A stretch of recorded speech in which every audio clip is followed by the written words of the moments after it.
Before there were angels who fell, before there were hierarchies of hell or catalogues of infernal names, there were shadows that moved through the consciousness of the first civilizations.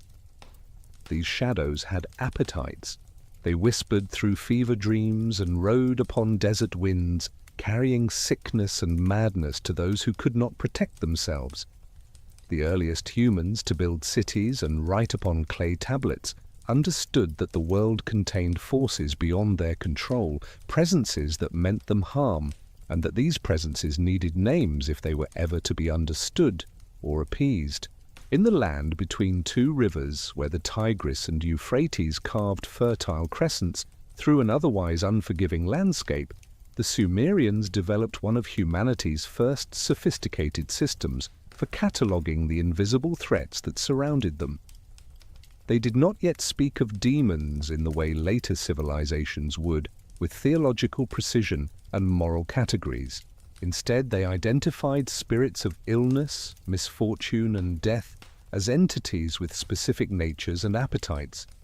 The wind itself could be malevolent, and within certain winds traveled beings that brought particular forms of suffering. When a child fell ill with a fever that would not break, when a woman died in childbirth, when crops failed despite adequate rain, the scribes and priests knew which spirit had likely taken an interest in causing harm. The Mesopotamians understood 7 primary demons of wind and disease, each with its own character and preferred method of affliction. These were not fallen angels or representatives of cosmic evil, but rather expressions of the dangerous forces that existed as natural parts of the world. Namtar was the demon of fate and death, a messenger of the underworld who could be dispatched to claim souls before their time. Utuku's spirits were ghosts of the improperly buried dead, forever restless and seeking to drag the living into their own miserable state. The Alu demon had no mouth, no lips, no ears, yet it crept into bedrooms at night to drain sleepers of their vitality, leaving them exhausted and confused upon waking. What made these entities particularly terrifying to the ancient Mesopotamians was their invisibility combined with their specificity. The Rabisu demon waited in dark doorways and ambushed travelers at thresholds, those liminal spaces between safety and danger. The Lilitu, which would eventually evolve into the Lilith of later Jewish tradition, was a wind demon who preyed upon pregnant women and infants. She represented the very real terror of maternal and infant mortality in the ancient world, given a face and a name so that protective rituals might have some chance of success. To know the name of a demon was the first step toward defending against it, and the elaborate incantations preserved on clay tablets revealed just how much energy the Mesopotamians devoted to this spiritual self-defense. The Akkadians, who succeeded the Sumerians in dominating Mesopotamia, inherited and expanded upon this demonic catalogue. They added their own understanding of how these beings operated and how they might be controlled. The Pazuzu demon, often depicted with a canine face, scaled body, and eagle's talons, was paradoxically invoked as a protective force against other demons, particularly against Lamashtu, who threatened women in childbirth. This revealed a sophisticated understanding that not all invisible forces operated according to simple moral categories.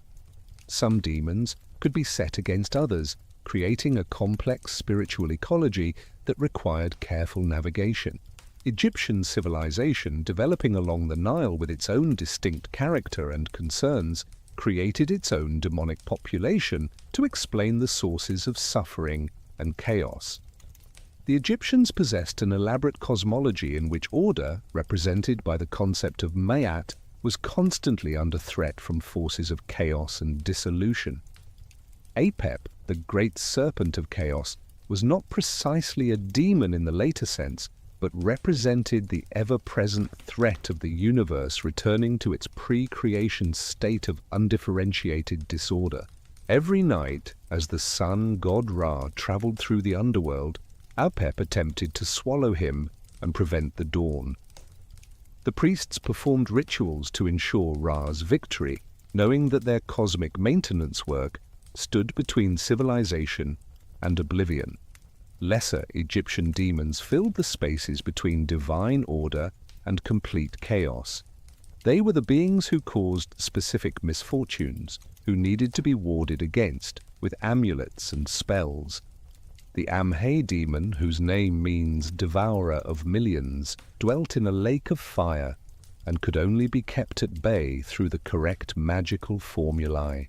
The Shesmu demon, with his twisted love of blood and dismemberment, represented the violence that lurked at the edges of civilized life. These entities were not rebellious angels or fallen gods, but rather permanent features of a universe that contained both creation and destruction as necessary opposites. What distinguished Egyptian demonology from the Mesopotamian tradition was the emphasis on magical protection rather than merely identification and appeasement. Egyptian magicians developed elaborate systems of protective spells, amulets, and rituals designed to create barriers between vulnerable humans and the demons that threatened them. The famous Book of the Dead, properly understood as instructions for navigating the afterlife, included numerous spells for warding off demonic beings who might attempt to devour or destroy the soul during its perilous journey through the Duat, the Egyptian underworld. These spells often worked by asserting the deceased person's identity with various protective gods, essentially claiming divine status to intimidate demons into leaving them alone. The Egyptians also understood that some demons could be bound to serve beneficial purposes. The boundary between God and demon was more permeable in Egyptian thought than it would later become in Christian theology. Bes, the dwarf-like protective deity, had many demonic characteristics, yet was invoked to protect households, particularly women in childbirth. Taweret, with her hippopotamus head and crocodile back, looked monstrous, but served as a fierce guardian against evil spirits. This fluidity suggests that the Egyptians understood malevolent forces as part of the natural order that could potentially be redirected rather than simply banished. Far to the east in the Persian highlands, a revolutionary understanding of demons was taking shape that would profoundly influence all subsequent Western demonology. Zoroaster, the prophet whose exact historical dates remain disputed but whose influence is undeniable, taught that the cosmos was locked in a great battle between truth and falsehood, light and darkness, order and chaos. This was not merely a conflict between competing forces, but a moral struggle that demanded human participation on the side of good. In Zoroastrian cosmology, Ahura Mazda, the supreme god of truth and light, stood opposed to Angra Mainyu, the destructive spirit who chose evil and sought to corrupt creation. Angra Mainyu, also known as Ahriman in later Persian tradition, was not originally part of creation, but was a being who existed in parallel to the creative force and chose opposition to it. This choice, this deliberate embrace of destruction and falsehood, introduced a moral dimension to demonology that had been largely absent from earlier Mesopotamian and Egyptian traditions.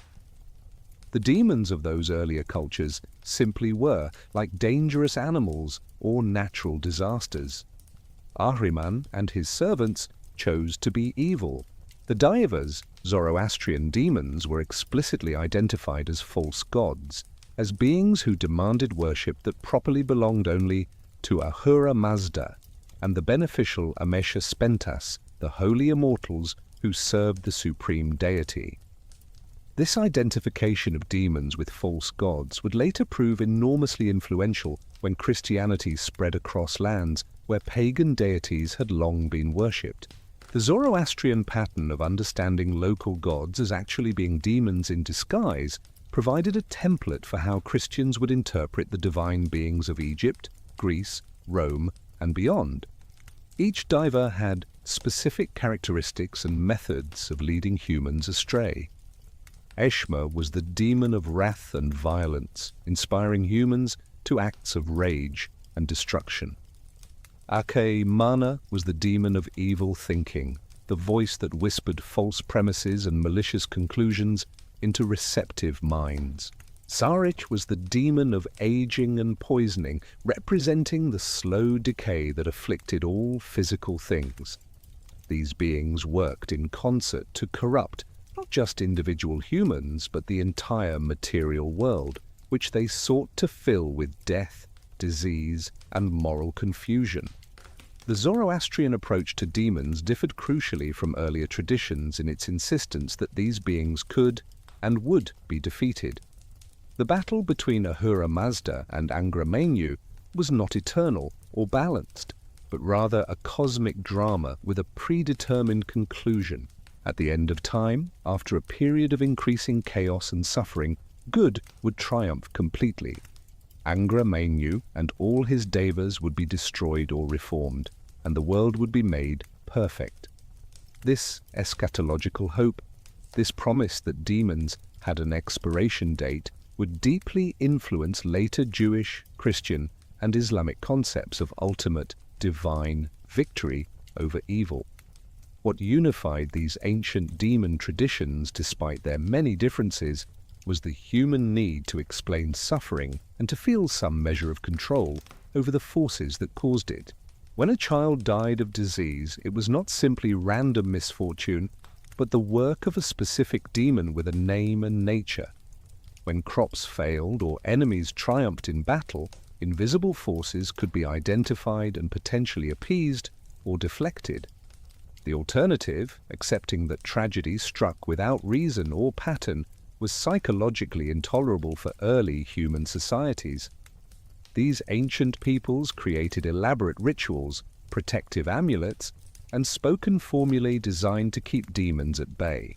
They trained specialists, priests, and magicians who claimed to understand the rules by which demons operated and who could negotiate with or command these dangerous entities on behalf of ordinary people.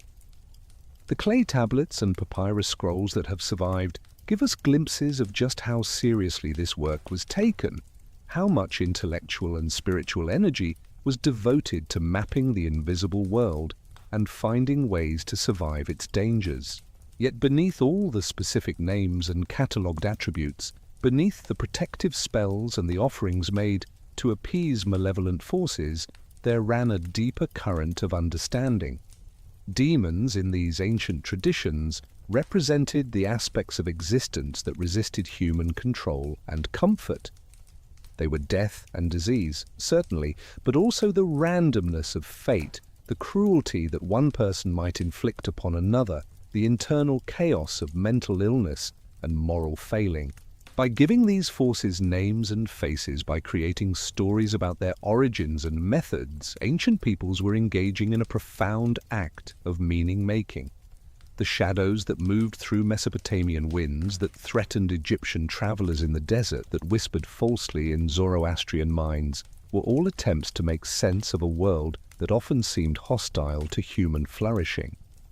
These early demon catalogues were humanity's first systematic attempts to map the territory of suffering and fear. They represented not just superstition, but a sophisticated effort to understand, categorize, and ultimately control the uncontrollable through knowledge, ritual, and the power of names. As these ancient civilizations gave way to new empires and new religions, their understanding of demons did not disappear, but rather transformed and merged with new ideas. The 7 Mesopotamian wind demons would echo through later magical texts. The Egyptian emphasis on protective magic would influence Mediterranean grimoires. The Zoroastrian moral dualism would reshape how the entire Western world understood the nature of evil itself. But that transformation, that synthesis of ancient demon lore with new theological insights, would take centuries to unfold and would eventually require a dramatic new story. The story of angels who looked upon creation and chose to fall.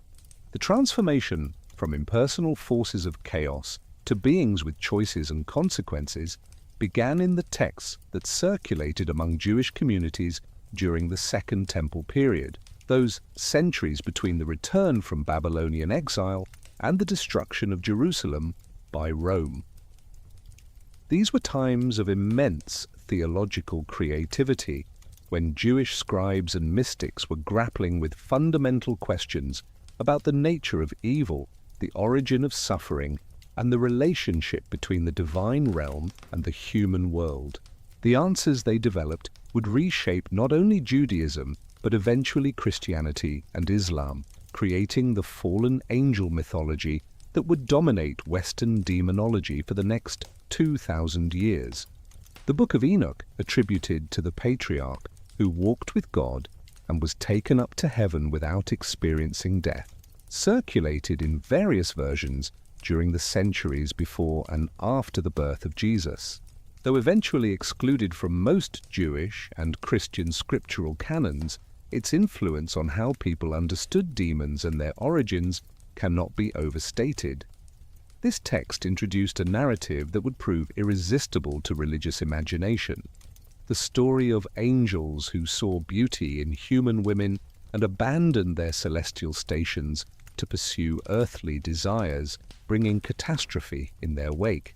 According to the Enochic tradition, there were 200 angels called Watchers, beings whose original purpose was to observe humanity and report back to the divine throne. They were stationed on Mount Hermon, a peak in the anti-Lebanon range that forms the border between modern Syria and Lebanon, a place that even in ancient times was understood as liminal and powerful. From this vantage point, they could observe the sons and daughters of men as they multiplied across the earth.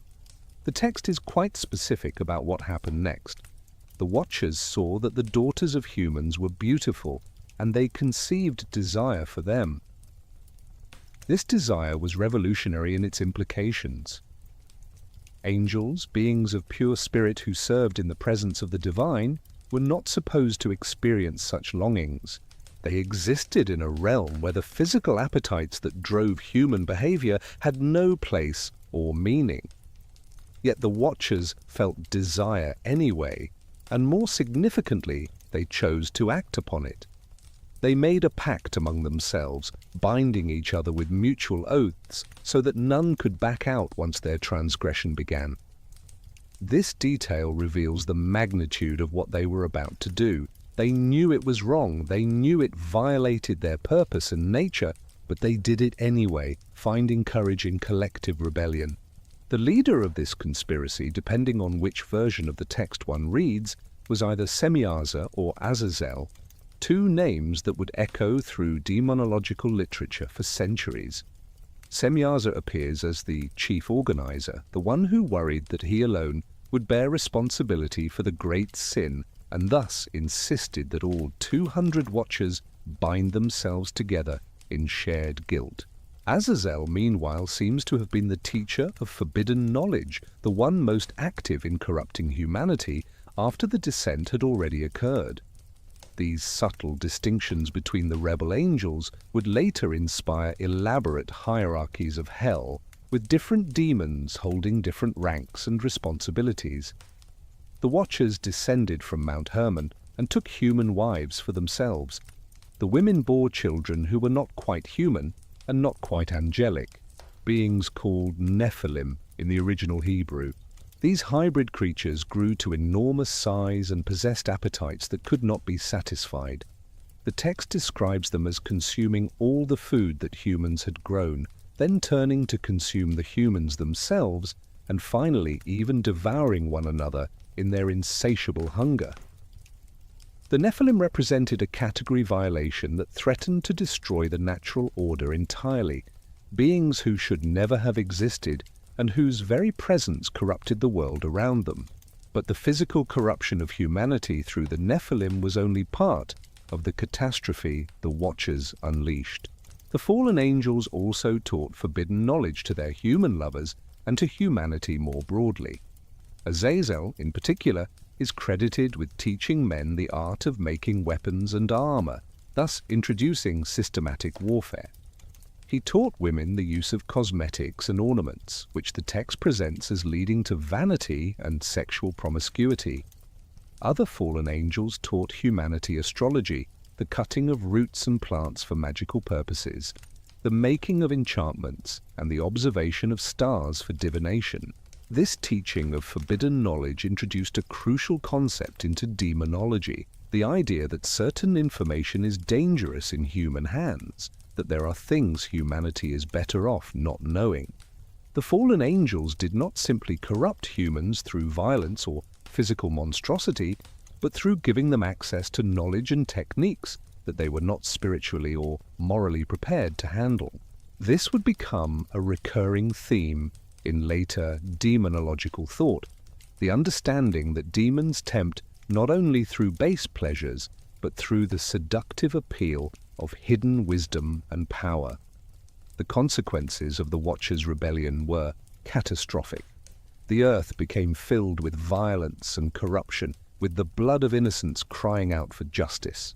The text presents the great flood of Noah's time as the divine response to this situation, a necessary cleansing of a world that had become so polluted by the mixture of angelic and human blood that almost nothing remained worth saving. The flood would kill the Nephilim, drown the corrupted generations of humanity, and restore order to creation. But what would happen to the Watchers themselves, the angels who had initiated this disaster? The Book of Enoch presents a detailed judgment scene in which the fallen Watchers are bound and imprisoned, awaiting final punishment at the end of days. The archangels Michael, Gabriel, Raphael, and Uriel serve as divine enforcers, dragging the rebel angels to pits of fire beneath the earth, where they will remain in torment until the great day of judgment. Azazel, in particular, receives special attention. He is bound hand and foot and cast into the darkness in the desert of Dudael, where sharp and jagged rocks tear at his flesh. On the day of judgment, he will be thrown into the fire. Yet even imprisoned beneath the earth, the Watchers and their legacy continue to afflict humanity. The spirits of the dead Nephilim, beings who cannot fully die because of their mixed nature, remain in the world as demons. They wander the earth without bodies, seeking to possess and corrupt the living. This explanation of demons as the disembodied spirits of the Nephilim provided a clear genealogy for evil entities that plagued humanity. They were not simply impersonal forces like the demons of Mesopotamia, nor were they eternally existing opposites like the daevas of Zoroastrianism. They were the tragic and monstrous offspring of angelic rebellion, forever cut off from both heaven and the peace of death. The influence of the Enochic tradition on Jewish thought during the Second Temple period was profound. It explained not only where demons came from, but why the world seemed so filled with evil despite being created by a good God. The fallen angels had corrupted creation from within, teaching humanity to sin and filling the world with violent hybrid offspring. The persistence of demonic activity, even after the flood, made sense if demons were the spirits of the Nephilim, creatures who could not fully die and who retained some of the power inherited from their angelic fathers. This narrative also introduced personal responsibility and moral choice into the origin of evil in a way that earlier demon traditions had not. The Watchers chose to rebel. They were not simply fulfilling their natures as dangerous beings like scorpions who sting because that is what scorpions do. They were holy creatures who saw forbidden beauty and chose to pursue it despite knowing the consequences. This made their fall a moral failure rather than simply a cosmic misfortune, and it made the evil they unleashed upon the world a matter of culpability and judgment, rather than merely something to be defended against. The names of the Watchers were carefully preserved in various versions of Enochic literature. Besides Semyaza and Azazel, there was Gadriel, who led Eve astray in the garden according to some interpretations. There was Penamu, who taught humans writing and thus enabled all the sinful knowledge to be recorded and passed down. There was Casdair, who taught women the wicked ways of abortion. Barakel taught astrology. Kokabel taught the signs of the stars, and Ezekiel taught the knowledge of the clouds. Each fallen angel had their particular specialty in corruption, their unique contribution to the degradation of humanity. These detailed catalogues of fallen angels and their teachings would prove enormously influential on later Christian demonology. When early Christian writers encountered these texts, they found in them a compelling explanation for the origin of demons that complemented their understanding of Satan's fall from heaven. The Watcher's story provided a second rebellion, a subsequent fall, that explained not only the existence of the devil but the presence of legions of demons who served him. It explained why demons seemed to have specialized knowledge and powers, since they derived from angels who once served specific functions in the divine court. The geography of the Watcher's fall also matters to the tradition. Mount Hermon, the place where the angels supposedly gathered and swore their oath of rebellion, became in Jewish tradition a place of immense spiritual danger. It was a threshold between heaven and earth where terrible choices had been made. The fact that this was a real location, a mountain that people could actually visit, gave the story a physical anchor that made it feel more real and immediate than purely mythological accounts. The punishment of the fallen angels, their binding beneath the earth to await final judgment, created a temporal framework for understanding demonic activity in the present age. The fallen angels themselves were imprisoned and could not directly act, but their offspring spirits remained free to cause havoc. This explained why demonic power seemed more chaotic and less organized than one might expect if actual angels were directing it. The demons were essentially orphaned children of imprisoned fathers, acting out their violent natures without higher purpose or guidance. This cosmology also introduced the concept of a limited time for demonic activity. The fallen watchers were bound until the day of judgment, and when that day came, both they and the spirits of their Nephilim children would face final destruction. Evil was not eternal or uncreated, as some Zoroastrian traditions suggested, but rather a temporary corruption introduced by angelic choice and destined to be cleansed when God finally restored creation to its intended purity. This eschatological hope would become central to Christian demonology, the belief that demons operate on borrowed time and that their ultimate defeat is assured. The Book of Enoch and related texts circulated widely among Jews and early Christians, shaping how they understood the invisible spiritual war being waged around them. When Jesus and his disciples cast out demons in the Gospels, readers familiar with Enochic tradition understood these entities as the spirits of the Nephilim, still afflicting humanity centuries after the flood. When Paul wrote about spiritual forces of wickedness in heavenly places, his audience could picture the Watchers and their demonic offspring occupying the air between heaven and earth. The Fallen Watchers narrative accomplished something revolutionary in the history of demonology. It transformed demons from impersonal threats or natural forces into beings with a history, a genealogy, and a tragic backstory. They were no longer simply there, existing as permanent features of a dangerous cosmos. They had a beginning point, a moment of catastrophic choice that set in motion all subsequent demonic activity. This narrative structure made demons more comprehensible and paradoxically more threatening, because it revealed that even beings of pure spirit and holiness could choose corruption, and that such choices had consequences that echoed through generations. As Christianity emerged from its Jewish roots and spread across the Roman Empire, encountering Greek philosophy and diverse pagan traditions, the Church Fathers faced the immense task of systematizing their understanding of demons into a coherent theological framework.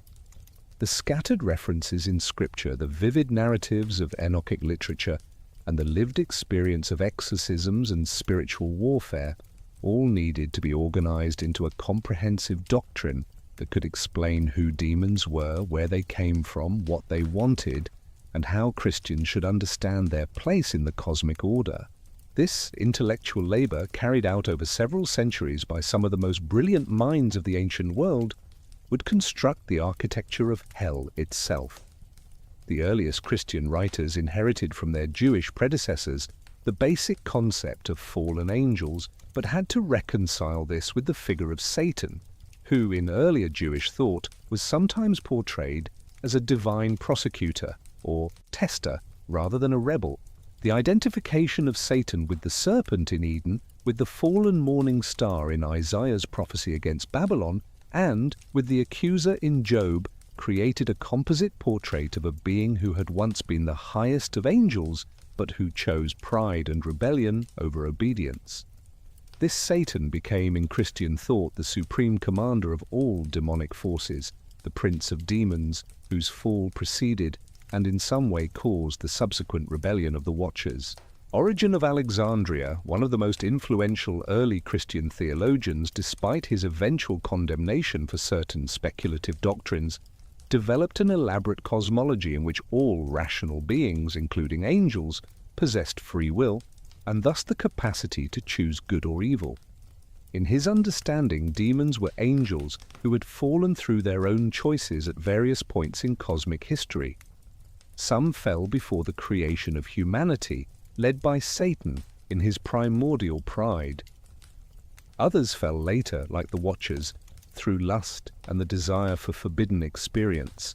Still others might fall in the future, since in Origen's optimistic view, the line between angel and demon was not necessarily permanent. This last point proved controversial and was eventually rejected by Orthodox Christianity, but it revealed something important about how the early church approached demonology. These thinkers were not simply cataloguing threats, but trying to understand the nature of moral choice, freedom, and consequence in a universe created by a good God. If God made everything and declared it good, where did evil come from? The answer, developed through intense debate and refinement, was that evil came from the misuse of freedom, from creatures with the capacity to choose turning away from their proper end and purpose. Augustine of Hippo, perhaps the most influential theologian in Western Christianity, refined these ideas further in his monumental works, The City of God, and On the Free Choice of the Will. For Augustine, demons were definitely fallen angels who had chosen pride and rebellion, and whose natures had become permanently fixed in evil. Unlike Origen, Augustine did not believe redemption was possible for demons. They had made their choice with full knowledge and understanding, being pure intellects unclouded by physical passion or ignorance, and that choice was irrevocable. The demons were locked into their wickedness as surely as the saved angels were confirmed in their goodness. Augustine also developed a sophisticated understanding of demonic knowledge and power that would influence all subsequent Christian demonology. Demons, he argued, retained the natural powers they possessed as angels: vast intelligence, the ability to move at incredible speeds, knowledge of natural causes and effects that made them appear to work miracles. They could manipulate matter in ways that seemed magical to humans but were actually applications of advanced natural philosophy. They could know many things about the future through their superior understanding of present causes, though they could not truly see the future, which remained known only to God. What demons lacked, according to Augustine, was grace, charity, and any genuine connection to truth or goodness.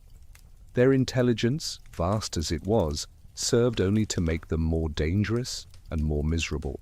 They understood enough to know they had lost everything through their rebellion, and that their ultimate defeat was certain. Yet their hardened wills could not turn back toward God.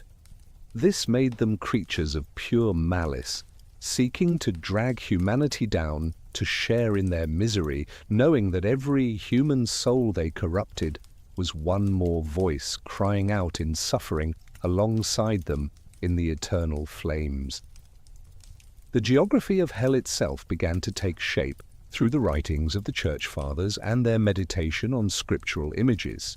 Jesus had spoken of Gehenna, the valley outside Jerusalem where trash burned continuously, as an image of final judgment. He spoke of outer darkness where there would be weeping and gnashing of teeth. The book of Revelation described a lake of fire where the devil and his angels would be tormented forever. These varied images needed to be reconciled into a coherent picture of where exactly demons dwelled and where they would ultimately be punished. The early Christian consensus settled on a multi-layered understanding. Demons currently operated in the air, in the space between heaven and earth, from which they observed humanity and descended to tempt and oppress individuals. This was why Paul called Satan the prince of the power of the air, and why demons were sometimes called aerial spirits. They had been cast down from heaven but not yet cast into their final prison. They existed in a state of conditional liberty, permitted by God to test and tempt humanity for reasons that served the divine plan even as they followed their own malicious purposes. Hell itself, the final destination of demons and damned humans alike, was understood to be beneath the earth, a realm of fire and darkness that seemed contradictory, but was explained through metaphysical reasoning. The fire was not mere physical flame, but a spiritual torment that could exist in darkness, a burning that afflicted the soul rather than just the body.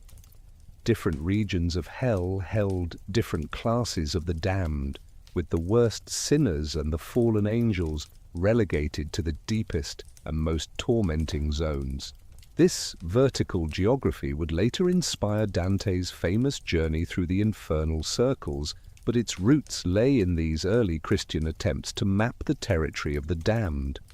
The question of demonic hierarchy proved particularly fascinating to early theologians. If Satan was the supreme commander of the forces of darkness, how were his legions organized?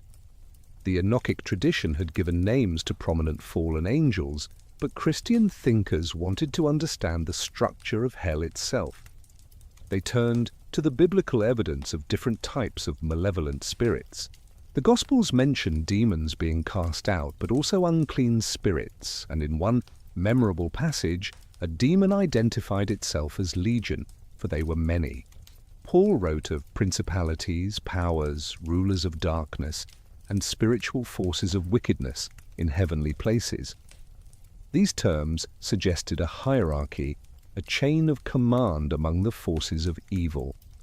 Theologians debated whether this organization reflected the ranks that fallen angels had held when they were still in heaven, or whether it was a structure they had created after their fall in mockery of celestial order. The consensus emerged that demons retained the natural dignity of their angelic origins even in their fallen state, and this dignity expressed itself in a hierarchy of power and authority. Thus there were demon princes who commanded demon dukes, demon kings who ruled over territories, and countless lesser demons who served as foot soldiers in the war against humanity. This hierarchical understanding had practical implications for the practice of exorcism.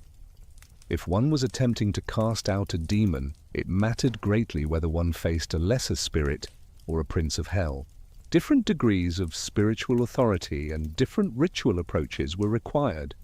The Church developed formalized exorcism rites that called upon the power of Christ and the authority of his name to command demons of all ranks to depart. These rites acknowledged the power of demons while asserting the ultimate authority of God, creating a liturgical space in which spiritual warfare could be safely conducted. The transformation of pagan gods into Christian demons represented one of the most significant developments in early Christian demonology. As the Church spread across regions that had long worshipped diverse pantheons, it had to explain the real power that these gods seemed to exercise. People had experienced answered prayers from Apollo, had witnessed the ecstasies of Dionysian worship, had felt the presence of local spirits in sacred groves and springs. The Christian answer, prepared by Zoroastrian precedent, was that these were not gods at all, but rather demons masquerading as divine beings to receive worship that belonged only to the true God. This interpretation preserved the reality of pagan religious experiences while denying their validity. Yes, something was present in the temples of Apollo and the shrines of Isis, but those somethings were fallen angels who delighted in human worship. and who dispensed limited favors to keep their devotees enslaved in idolatry. The miracles attributed to pagan gods were demonic counterfeit signs, worked through natural means by beings whose intelligence allowed them to manipulate matter in ways that impressed credulous humans. Every pagan deity, from Zeus to the household spirits of Roman hearths, was actually a demon, an evil angel who had claimed divine honors to which it had no right. This demonization of pagan religion served multiple purposes. It allowed Christians to account for the genuine power people experienced in pagan worship, while denying that power any legitimacy. It expanded the catalogue of known demons to include all the gods of all nations, creating a truly global demonology. And it gave urgency to the missionary project, since every pagan temple was now understood to be a literal gateway for demonic influence, every pagan priest a servant of hell, whether he knew it or not. By the medieval period, scholastic theologians were applying the full apparatus of Aristotelian philosophy to questions of demonic nature and activity. Thomas Aquinas, the great synthesizer of Christian theology and Greek philosophy, devoted substantial sections of his Summa Theologica to examining demons with the same analytical rigor he applied to any philosophical question. What kind of knowledge did demons possess? Could they read minds or only infer thoughts from external signs? How did they communicate with each other? What powers had they retained from their angelic nature, and which had they lost through their fall? Aquinas argued that demons were pure intellects without bodies, though they could assume bodies or manipulate matter to create the appearance of physical form. They communicated through the direct exchange of concepts, intellect to intellect, without need for language or physical signs. They possessed natural knowledge of all material causes and effects, but could not know the future with certainty or read the deepest secrets of human hearts, which remained hidden except to God. Their will was irrevocably fixed in evil, not because they lacked free will, but because they had exercised that will so completely and with such full knowledge that no possibility of repentance remained. This scholastic approach to demonology treated demons as proper objects of scientific study, beings whose natures and powers could be analyzed, categorized, and understood through reason and observation. The medieval universities included demonology as part of theological curriculum, and students learned to make fine distinctions between different classes of demons, different types of demonic temptation, and different levels of human culpability in yielding to demonic influence. This was theology at its most technical and systematic, taking the raw material of scripture, tradition, and experience and crafting from it a comprehensive architecture of hell. The result of these centuries of theological labor was a Christian demonology of remarkable sophistication and internal consistency. Demons had a clear origin in angelic rebellion, a defined nature as pure intellects fixed in evil, a hierarchical organization that mirrored celestial order, and a specific place in the divine plan. They operated under strict limitations, permitted to tempt but not to coerce, allowed to test the faithful but not to destroy those whom God protected. They were destined for ultimate defeat and eternal punishment, yet remained active in the current age as adversaries whose opposition to God served, paradoxically, to strengthen the virtue of those who resisted them. The architecture of hell was complete, its structure logical, its purposes understood within the broader economy of salvation. What remained was to name its inhabitants, to catalogue the specific demons who filled those infernal hierarchies with their presence and their malice. The theological frameworks constructed by the Church Fathers established that demons existed in hierarchies and possessed specific natures, but they left unanswered a question that would obsess magicians and scholars for centuries. What were the actual names of these demons, and what powers did each one command? The great demon catalogues that emerged during the medieval and Renaissance periods attempted to answer this question with startling specificity, creating lists of infernal beings complete with titles, appearances, abilities, and the proper methods for summoning or commanding them. These texts represented a dramatic shift from theological speculation to practical magic, from understanding demons as abstract entities to treating them as beings one might actually contact and compelled to service. The grimoire tradition, from the French word for grammar or textbook, developed across Europe as a body of practical magical instruction aimed at those who wished to command spirits rather than simply defend against them. These books claimed to preserve ancient wisdom passed down from biblical figures, particularly Solomon, the wise king who, according to legend, had commanded demons to build his temple. The grimoires presented themselves as legitimate heirs to this Solomonic authority, offering techniques by which a properly prepared magician could summon demons, bind them within protective circles, and force them to reveal knowledge or perform tasks. This was dangerous magic, requiring extensive purification, precise ritual tools, and above all, absolute confidence in the power of divine names to protect the magician from the beings he dared to command. The most influential of these catalogues appeared in the 16th century, though they claimed much older provenance. The Pseudo-Monarchia Daemonum, or False Monarchy of Demons, was compiled by Johann Weyer and published in 1577 as an appendix to his larger work on witchcraft and demonology. Weyer was a Dutch physician and occultist who opposed the witch trials of his era, arguing that most supposed witches were actually suffering from mental illness rather than genuine demonic compacts.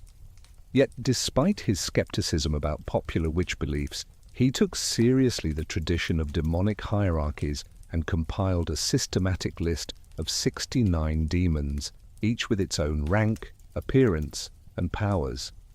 Weyer's catalogue drew upon earlier magical texts that circulated in manuscript form, grimoires that themselves claimed descent from ancient sources.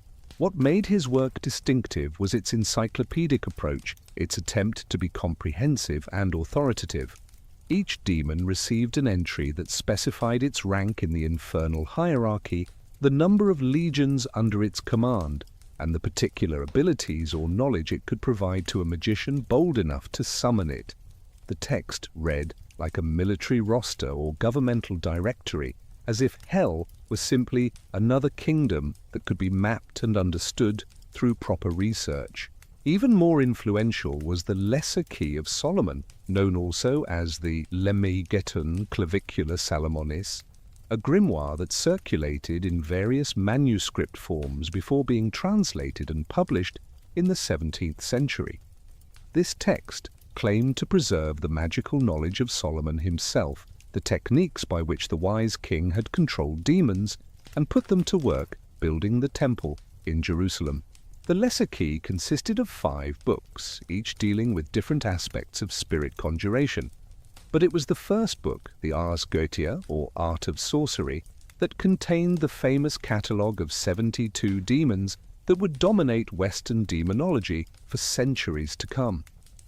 The Ars Goetia presented its 72 demons with remarkable precision and consistency. Each entry followed a similar format: the demon's name, its rank or title, the number of legions it commanded, its appearance when properly summoned, and the services or knowledge it could provide. These were not vague descriptions but specific details that read like eyewitness accounts.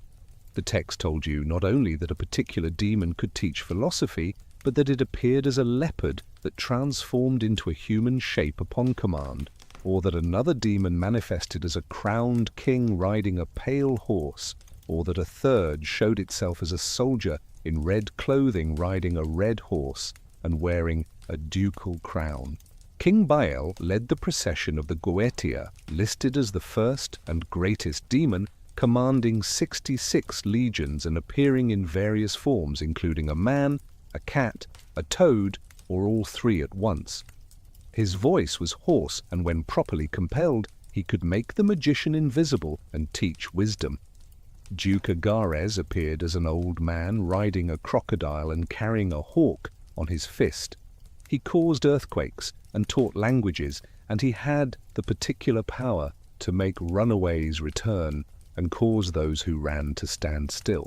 Marquis Gamigin manifested as a little horse or ass that could take human form at the exorcist's request, teaching liberal sciences and giving account of souls who died in sin. The specificity of these descriptions served multiple purposes. On a practical level, they allowed a magician to verify that they had successfully summoned the correct demon, rather than some random or malicious spirit pretending to be the one called. The appearance, voice, and manner of manifestation served as identifying characteristics that could not be easily faked. On a psychological level, the detailed descriptions made the demons feel more real, more like entities one could actually encounter, rather than abstract theological concepts. And on a literary level, they created vivid imagery that fired the imagination of readers, whether those readers intended to actually practice the magic or simply found fascination in the catalogue of hell's inhabitants. The ranks assigned to demons in the Goetia reflected an elaborate infernal bureaucracy modelled on earthly aristocracy and military structure. There were demon kings who ruled over vast territories, demon dukes who held considerable power, demon princes who commanded respect, demon marquises who controlled borders, demon presidents who governed specific domains, demon earls who held hereditary authority, and demon knights who served as lesser nobility. Below these ranks were innumerable common demons, the foot soldiers and servants who made up the legions commanded by their titled superiors. This hierarchy suggested that hell operated according to principles humans could understand, with clear chains of command, divisions of labor, and systems of reward and punishment. The powers attributed to individual demons covered an extraordinary range of human concerns and desires. Some demons taught specific academic subjects. Stolas taught astronomy and the properties of herbs. Marcosias gave true answers regarding hidden things. Foras rendered men invisible and restored lost property. Others provided more questionable services. Zepar caused women to love men and brought them together in passion. Seleos disposed the love of women toward men. Beleth caused all the love possible. Still others offered frankly destructive abilities. Halphas destroyed cities and kindled wars. Raum destroyed enemies and sowed discord. Valak gave true answers about hidden treasures, but also commanded serpents. The grimoires carefully instructed would-be magicians on the proper procedures for summoning these demons. One could not simply call out a name and expect results. The magician had to undergo extensive purification through fasting, prayer, and ritual bathing. He needed specific tools, a magical circle drawn with precise dimensions and inscribed with divine names for protection, a triangle of manifestation where the demon would appear safely contained, a wand or sword to enforce his commands, seals or sigils unique to each demon drawn on virgin parchment. The timing mattered as well, with certain demons more easily summoned during particular hours of the day or night, or when specific planets were ascendant. The conjurations themselves were long and elaborate, mixing divine names with threats and commands. The magician did not ask the demon to appear, but rather commanded it by the authority of God, by the power of biblical patriarchs, by the names of angels, to manifest and answer truthfully. This was not prayer, but coercion, forcing an unwilling entity to obey through invocation of authorities it could not resist. The magician stood within his protective circle, as within a fortress, wielding divine names as weapons, compelling the demon to appear within the triangle and swearing it to speak truth and do no harm. The seals or sigils of the demons, unique symbols associated with each entity, were treated as essential components of successful conjuration. These geometric designs, often incorporating letters or symbols that seemed to derive from Hebrew or other ancient scripts, were said to represent the true name or essence of the demon in visual form. Inscribing a demon's seal on parchment and wearing it or displaying it during conjuration was believed to give the magician additional power over that specific entity. The seals also serve protective functions, allowing one to ward against a specific demon by inscribing its seal with appropriate prayers or binding formulae. Some demons in the catalogues were presented as less malevolent than others, or even as potentially beneficial if properly controlled.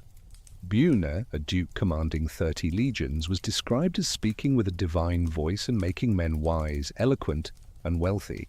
Orobas, a great prince commanding 20 legions, gave true answers about divine and secret things, created church positions, and granted favor with friends and enemies. Phoenix, a great marquis, taught excellent sciences and poetry, and if commanded into the triangle, hoped to return to the 7th throne after 1200 years. This last detail suggested something tragic about even the highest demons, a memory of what they had lost, and a futile hope of eventual redemption. The grimoire tradition insisted that these catalogues preserved genuine ancient knowledge, that they recorded real encounters between wise men of old and the inhabitants of hell. Yet the texts themselves show clear signs of medieval and Renaissance composition, incorporating contemporary ideas about aristocratic hierarchy, military organization, and academic disciplines. The demons taught subjects that were current in European universities, traveled distances measured in earthly geography, and manifested in forms that drew from European rather than Middle Eastern symbolism. This did not necessarily make the grimoires fraudulent in the eyes of their users, who understood that ancient wisdom might be translated into contemporary language, and that demons might adapt their appearances to cultural expectations. What the great demon catalogues accomplished, regardless of their historical authenticity or practical efficacy, was the completion of a project that had begun with the Mesopotamian lists of diseased demons thousands of years earlier. They gave definite names, specific appearances, particular abilities, and clear positions within a hierarchy to the demonic forces that theology had declared were real and active in the world. They transformed vague fears about invisible spiritual enemies into concrete data that could be studied, memorized, and theoretically controlled through proper technique.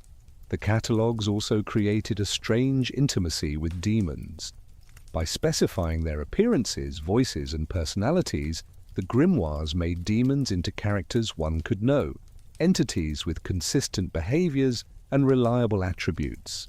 A magician who had studied the Goetia knew not only that demons existed, but could describe Paimon's loyalty to Lucifer, Asmodee's cold breath, or the fact that Bua appeared as a wheel of 5 goat legs when the sun was in Sagittarius. This detailed knowledge created a paradoxical situation where demons became both more frightening because they were specific and real, and less frightening because they operated according to rules that could be learned and exploited.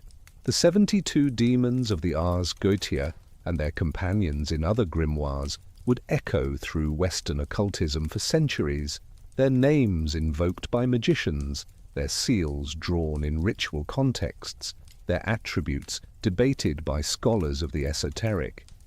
They represented hell's population made concrete, the fallen angels given not only names but job descriptions, contact information, and standard operating procedures. The infernal census was complete, waiting only for the additional contributions that Islamic demonology would provide from its own rich tradition of naming the spirits that moved unseen through the world. While Christian Europe was compiling its catalogues of fallen angels and their infernal ranks, the Islamic world had developed its own rich and complex understanding of malevolent spirits, one that shared certain features with Judeo-Christian demonology, while maintaining crucial distinctions that reflected the Quranic revelation and Arabian cultural context. The Islamic tradition recognized multiple categories of invisible beings, some capable of righteousness and others dedicated to leading humanity astray. And at the center of this system stood a figure whose rebellion against God echoed the Christian Satan while remaining theologically distinct in important ways. The pre-Islamic Arabs had long believed in jinn, spirits who inhabited the wild places of the desert, the ruins of abandoned settlements, and the spaces between the human and divine worlds. These beings were understood to be real and active, neither fully material nor entirely spiritual, capable of great power, yet invisible to ordinary human perception. The jinn could be beneficent or malevolent, wise or foolish, helpful or dangerous. They were not demons in the sense of fallen angels, but rather a separate order of creation that shared the world with humanity and occasionally intersected with human affairs, usually to humanity's detriment. When Muhammad received the Quranic revelation in the 7th century, it did not dismiss the jinn as superstition, but rather confirmed their existence while radically reinterpreting their nature and relationship to God. The Quran described jinn as beings created from smokeless fire, just as humans were created from clay and angels from light. This elemental distinction placed jinn in a middle position between the purely spiritual angels and the earthbound humans. Like humans, but unlike angels, jinn possessed free will and moral responsibility. They could choose to obey or disobey God, could embrace faith or reject it, and would face judgment for their choices on the last day. The Quran even devoted an entire chapter to the jinn, describing how a group of them listened to Muhammad reciting the revelation and recognized its truth, returning to their people to warn them and call them to faith. This passage established that jinn were capable of Islam, of submission to God, just as humans were. There were righteous jinn who worshipped God and would be rewarded in paradise, and there were wicked jinn who rejected faith and would suffer punishment in hellfire alongside disobedient humans. The jinn were not uniformly demonic, but rather a parallel community of rational beings working out their own salvation or damnation. Yet within the population of jinn, there existed a subset dedicated to evil called shayatin, the plural form of shaitan. These were the jinn who had chosen to follow Iblis, the great rebel whose story the Quran tells with variations across several chapters. Iblis, whose name may derive from the Greek diabolos or from an Arabic root meaning despair, was present among the angels when God created Adam and commanded the angels to prostrate themselves before the first human. All the angels obeyed immediately, but Iblis refused, arguing that he was superior to Adam since he was created from fire, while Adam was merely clay. This refusal to prostrate before Adam represented the archetypal sin of pride and the origin of evil in Islamic cosmology. God demanded to know why Iblis had disobeyed, and Iblis defended his choice, insisting that fire was nobler than earth and that he should not be required to bow before an inferior creation. For this arrogance and disobedience, God expelled Iblis from paradise and cursed him until the day of judgment.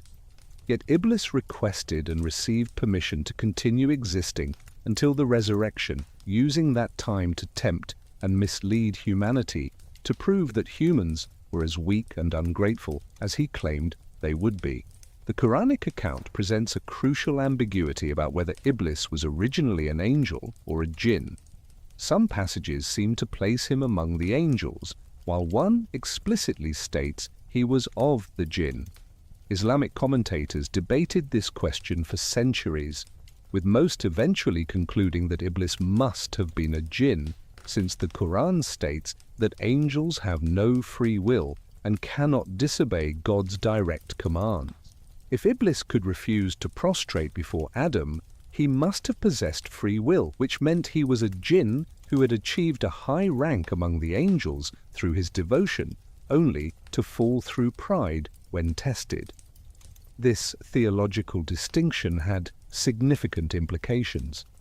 In Christian demonology, demons were fallen angels, beings who had once been purely spiritual and holy, but who chose corruption. In Islamic understanding, Iblis and his followers were jinn who rebelled, beings whose very nature was more ambiguous and volatile, created from fire rather than light, possessed of free will from the beginning.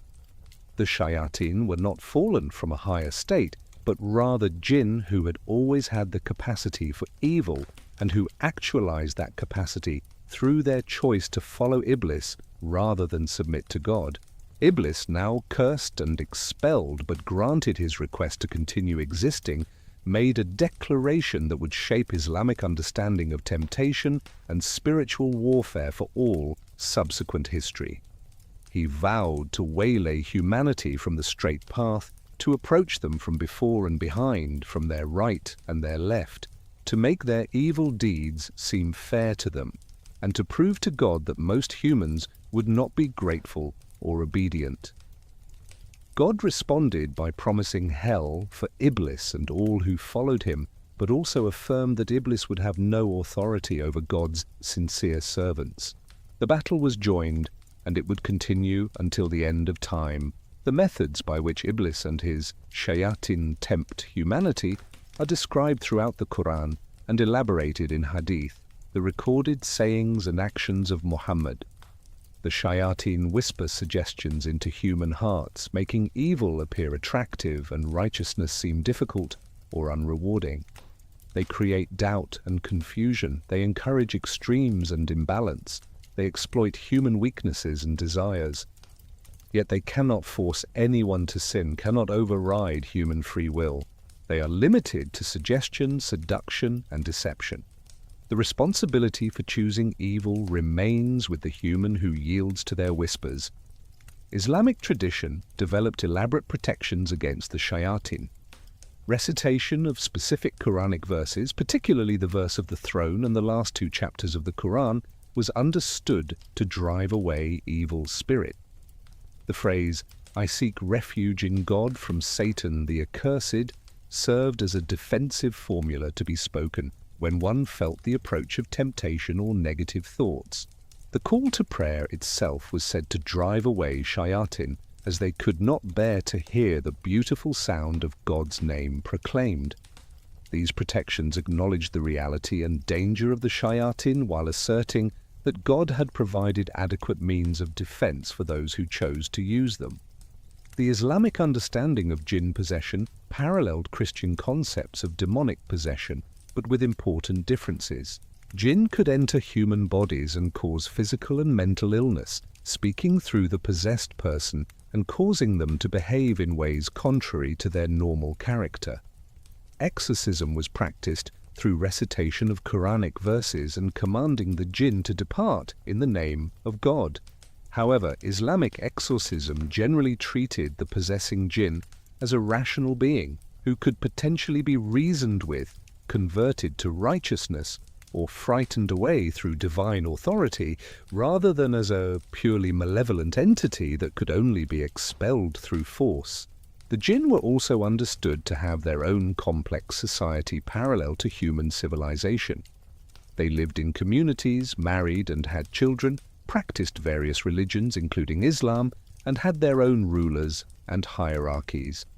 Some jinn were more powerful than others, and certain jinn had become famous in folklore for their interactions with humans. The jinn could see humans, but humans could not normally see them, though certain humans with spiritual sight, or those who encountered jinn in particular circumstances, might glimpse their forms. They inhabited places humans avoided: ruins, graveyards, deserts, places of filth like bathrooms and garbage dumps. Islamic magical texts, building on the Quranic foundation and incorporating elements from pre-Islamic Arabian magic, Persian influences, and contact with the broader Middle Eastern magical tradition, developed their own grimoires for controlling and commanding jinn. The figure of Solomon, revered in Islam as the Prophet Sulaiman, was central to this tradition, just as he was to the European grimoire tradition. The Quran described how God had given Solomon power over the jinn and the winds, how jinn worked for him building magnificent structures and diving into the sea for pearls, and how Solomon had this authority as a divine gift rather than through any inherent power of his own. This Islamic Solomonic tradition produced texts that taught how to call upon jinn for various purposes: to find treasure, to carry messages across great distances, to reveal hidden knowledge, to influence the emotions and thoughts of others. These practices existed in tension with orthodox Islamic teaching, which generally disapproved of attempts to command jinn and warned that such efforts usually resulted in the magician being deceived or harmed. Yet the tradition persisted, with manuscripts circulating that claimed to preserve Solomon's methods and which promised power over the jinn to those who followed their instructions correctly. The names of specific powerful jinn appeared in these texts and in folklore.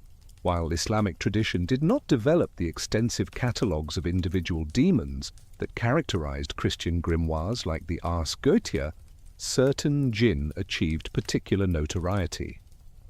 Saka was a jinn who, according to legend, had stolen Solomon's ring and impersonated the king for a period before being discovered and punished. The Eafrit were powerful and often malevolent jinn associated with desert places. The Marid were particularly rebellious jinn, difficult to control and prone to violence. The Ghul, which would later enter Western languages as the ghoul, was a shape-shifting jinn that haunted cemeteries and wild places, sometimes appearing as a beautiful woman to lure travelers to their doom. Islamic angelology and demonology maintained a clearer distinction between angels and evil spirits than existed in Christian tradition. Angels in Islamic teaching were beings of pure light who could not disobey God, who had no free will in the sense of capacity to choose evil. They were not persons with complex inner lives, but rather aspects of divine governance, each angel assigned specific duties that they carried out with absolute obedience. This meant that there could be no fallen angels in Islam, no rebellion in the heavenly host. Evil came from jinn who chose badly, and from humans who did the same, but the angels remained forever pure and obedient. This theological framework created a subtly different understanding of the nature of evil and temptation. Christian demonology, with its fallen angels, suggested that even the highest and holiest could fall through pride, that corruption could invade the very courts of heaven. Islamic demonology, with its focus on jinn rather than fallen angels, suggested that evil came from beings who were created with ambiguous natures, fire rather than light, volatile and passionate rather than serene and stable. The capacity for evil was built into the jinn from the beginning, not as something inevitable, but as a genuine possibility that some actualized and others resisted. The parallel between Islamic and Christian demonological traditions revealed both deep similarities and significant differences. Both recognized a supreme evil entity who opposed God and tempted humanity, whether called Satan or Iblis. Both understood that this entity commanded legions of followers who worked to lead humans astray. Both developed protective formulae, exorcism rituals, and warnings about the dangers of attempting to command evil spirits. Both placed the origin of evil in a primordial act of pride and rebellion against divine authority. Yet where Christian demonology saw fallen angels, beings who had known perfection and chosen corruption, Islamic demonology saw jinn who had always possessed the capacity for both good and evil, and who chose their paths through exercise of free will. Where Christian tradition developed elaborate hierarchies of hell, mirroring celestial organization, Islamic tradition emphasized the parallel society of jinn living alongside humanity with their own complex community structures. Where Christian magicians sought to command demons through divine names and protective circles, Islamic magicians called upon jinn with the example of Solomon as their warrant, though always in tension with orthodox disapproval of such practices. The theological frameworks and demon catalogues that medieval scholars had so carefully constructed took on horrifying practical applications during the centuries of witch persecution that swept across Europe from roughly 1450 to 1750.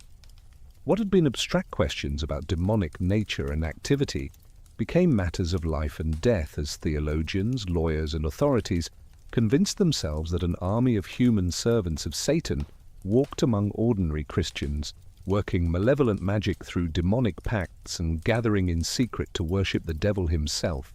Demonology ceased to be primarily a speculative or protective discipline and became instead a prosecutorial science, a set of techniques for identifying, interrogating, and eliminating the human agents of hell.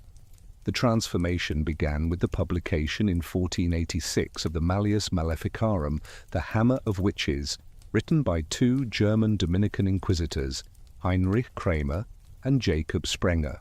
This text would become the most influential guide to witch hunting ever produced, going through numerous editions and serving as a reference manual for prosecutors across Catholic and Protestant Europe alike.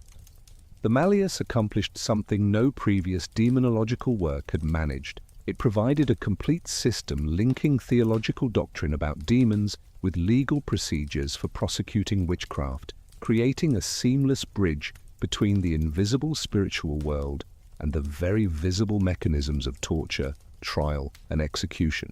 The Malleus began with a theological section establishing beyond doubt, according to its authors, that witchcraft was real and that denying its reality was itself heretical.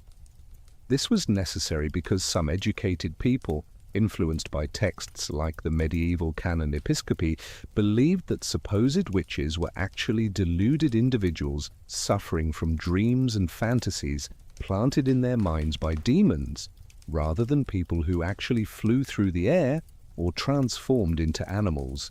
The Malleus insisted that such transformations and flights were physically real, accomplished through demonic power, acting on behalf of witches who had entered into pacts with Satan. To deny this, the authors argued, was to limit God's permissive will and to call Scripture itself into question. The second section of the Malleus catalogued the various ways witches could harm their victims through demonic assistance.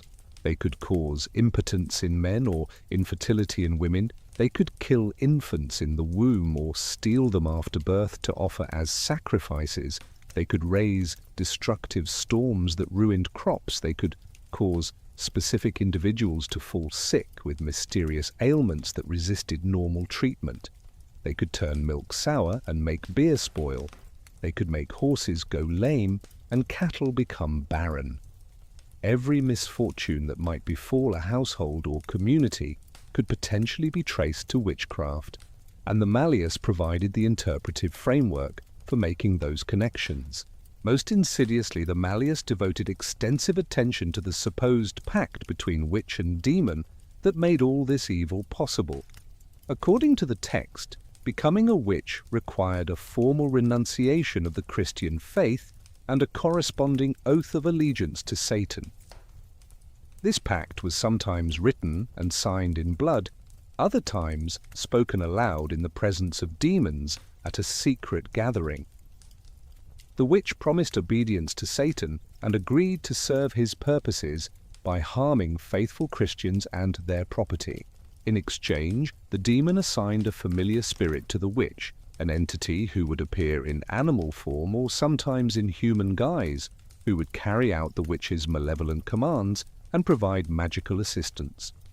The sexual dimension of witch-demon interactions received extraordinary attention in the Malleus and subsequent demonological treatises. The authors described in disturbing detail how demons in male form, called incubi, would have sexual relations with witches, and how demons in female form, called succubi, would seduce men. These acts were understood to be physically real, not merely hallucinations or nightmares, and to serve multiple demonic purposes. They degraded and enslaved the human participants, they sealed the pact between witch and devil through carnal knowledge, and they supposedly could result in monstrous offspring, though the mechanics of this were debated since demons had no bodies of their own, and thus no generative seed. The third section of the Malleus turned to legal procedures for prosecuting witches, and here the text became a manual for systematic persecution. It explained how to gather accusations and testimony against suspected witches, how to evaluate the credibility of witnesses, how to apply torture to extract confessions, and how to proceed to sentencing and execution. The authors were clear that witchcraft was the crimen exceptum, the exceptional crime that justified exceptional measures.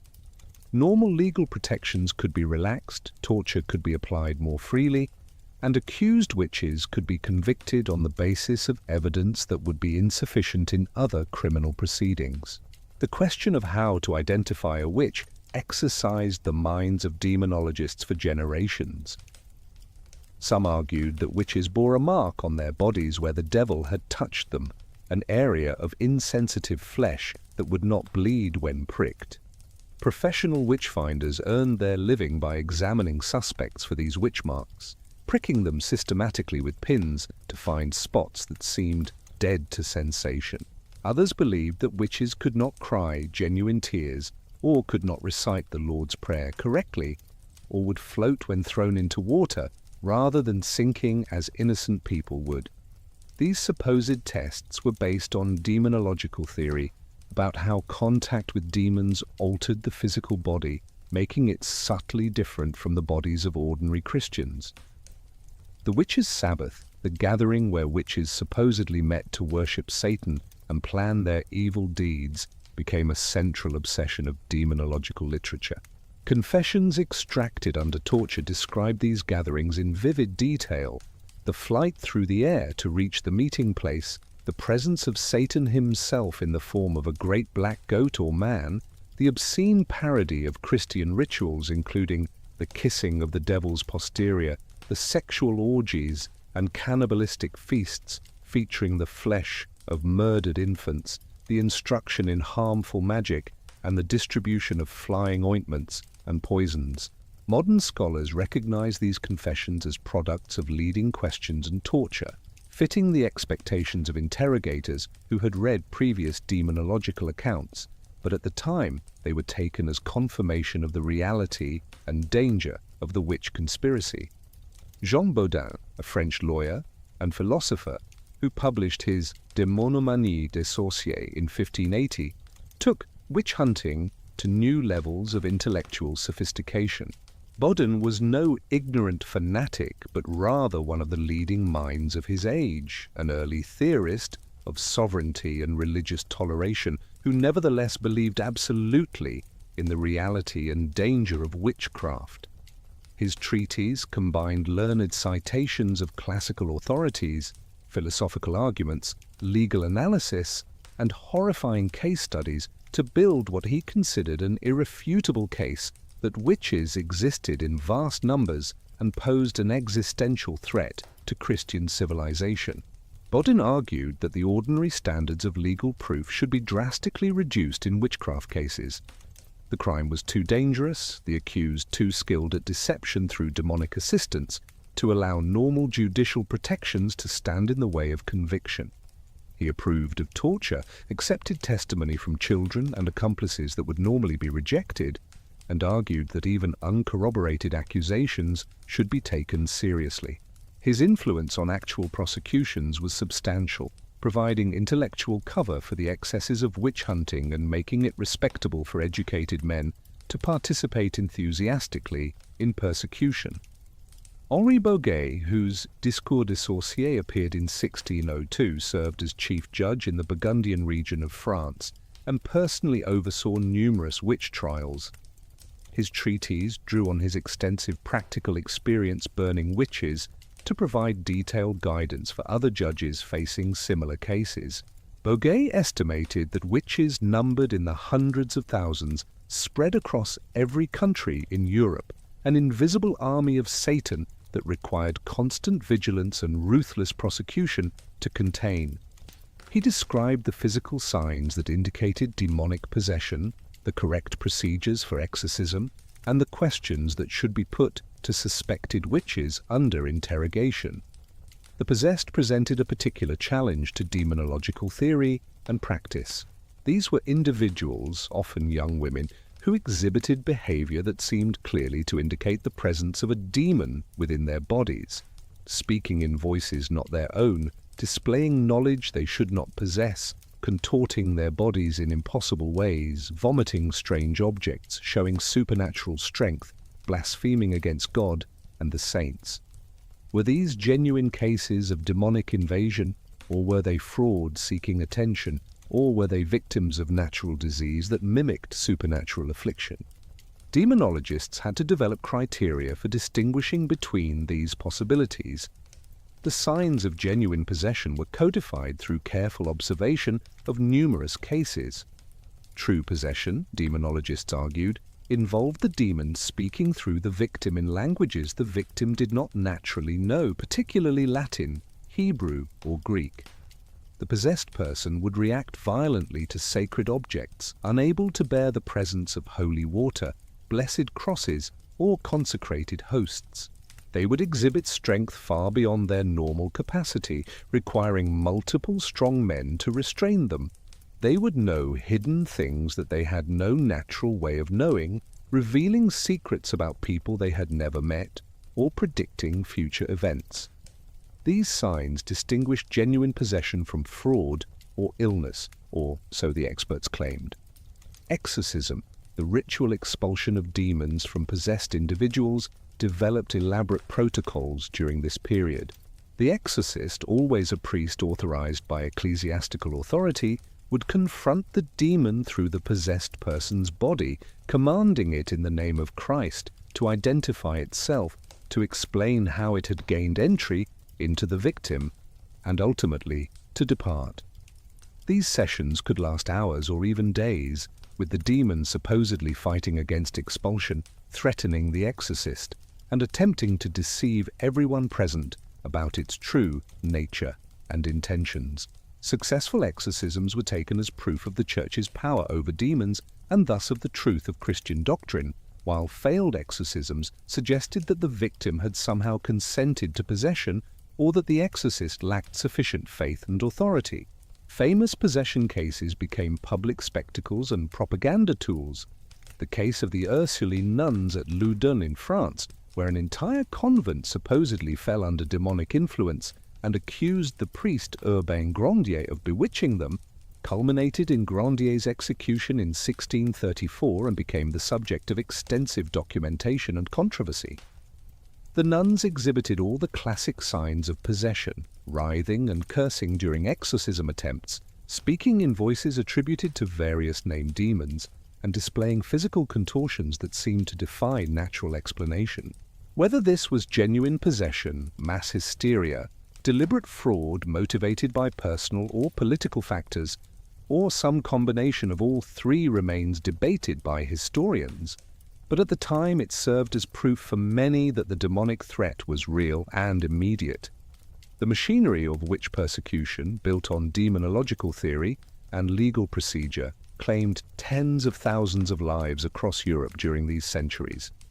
The exact numbers are disputed and varied greatly by region, with some areas experiencing intense waves of persecution, while others remained relatively untouched. What remains undeniable is that demonology, which had begun as an attempt to understand the nature of evil and protect humanity from spiritual threats, became weaponized into a tool for identifying and destroying supposed human servants of those threats. The detailed knowledge about demons that scholars had compiled, the hierarchies and powers and methods of operation, all of this theoretical apparatus was deployed to explain why crops failed, why infants died, why communities experienced misfortune, and to identify which neighbors must be responsible for these tragedies through their demonic alliances. The interrogation manuals, the guides for identifying witches, the theological justifications for relaxed legal standards, the descriptions of Sabbaths and pacts and demonic marks, all these elements combined to create a self-confirming system. Demonological theory predicted that witches existed and operated in specific ways. Interrogation procedures extracted confessions that matched those predictions, and the confessions were then taken as proof that the theory was correct. The circularity was invisible to those operating within the system, who believed they were simply uncovering pre-existing reality rather than constructing it through their questions and assumptions. While prosecutors and inquisitors were burning supposed witches for making pacts with demons, a parallel tradition of learned magic was flourishing among some of the most educated men in Europe. These were not illiterate peasants accused of flying to Sabbaths or causing impotence through curses, but rather scholars, physicians, mathematicians and philosophers who studied the ancient grimoires and attempted to systematically command spirits through elaborate ceremonial procedures. They drew a sharp distinction between their work and the vulgar witchcraft of those being prosecuted, arguing that they sought to control demons through divine authority rather than serving them through pacts, and that their ultimate aim was knowledge and spiritual advancement rather than petty malevolence or material gain. The Renaissance occult revival drew inspiration from multiple sources that converged in the libraries and academies of 15th and 16th century Europe. The rediscovery of classical texts, including works attributed to Hermes Trismegistus and the Neoplatonic philosophy of Plotinus and Iamblichus, provided intellectual frameworks for understanding how the spiritual and material realms connected and how adepts might manipulate those connections. The Kabbalah, the Jewish mystical tradition that assigned profound significance to the Hebrew names of God and the letters of the Hebrew alphabet, offered techniques for invoking divine power. The grimoires, with their detailed instructions for summoning demons, promised practical methods for testing these theoretical principles. Heinrich Cornelius Agrippa von Nettesheim embodied the contradictions and ambitions of Renaissance learned magic. Born in 1486, he studied at the University of Cologne before embarking on a career that included service as a soldier, diplomat, physician, and court advisor to various European rulers. His massive work, the 3 books of occult philosophy, completed in 1533, represented the most comprehensive synthesis of magical theory and practice produced during the Renaissance. Agrippa attempted nothing less than a complete system explaining the structure of reality and how the knowledgeable operator could work effects that seemed miraculous to the ignorant. Agrippa organized his system according to 3 worlds that corresponded to the 3 books of his magnum opus. The elemental world consisted of the material realm of earth, water, air, and fire, the domain of physical bodies and natural forces. The celestial world was the realm of the planets and stars, whose influences shaped events in the elemental world below through the invisible radiations and sympathies that connected all things. The intellectual world was the sphere of pure spirits, including angels and demons, who served as intermediaries between the divine source and the lower realms. A complete natural magic, Agrippa argued, required understanding all 3 worlds and how they influenced one another through correspondence and sympathy. The core principle underlying Agrippa's magical philosophy was that everything in the lower worlds depended upon and reflected the higher worlds.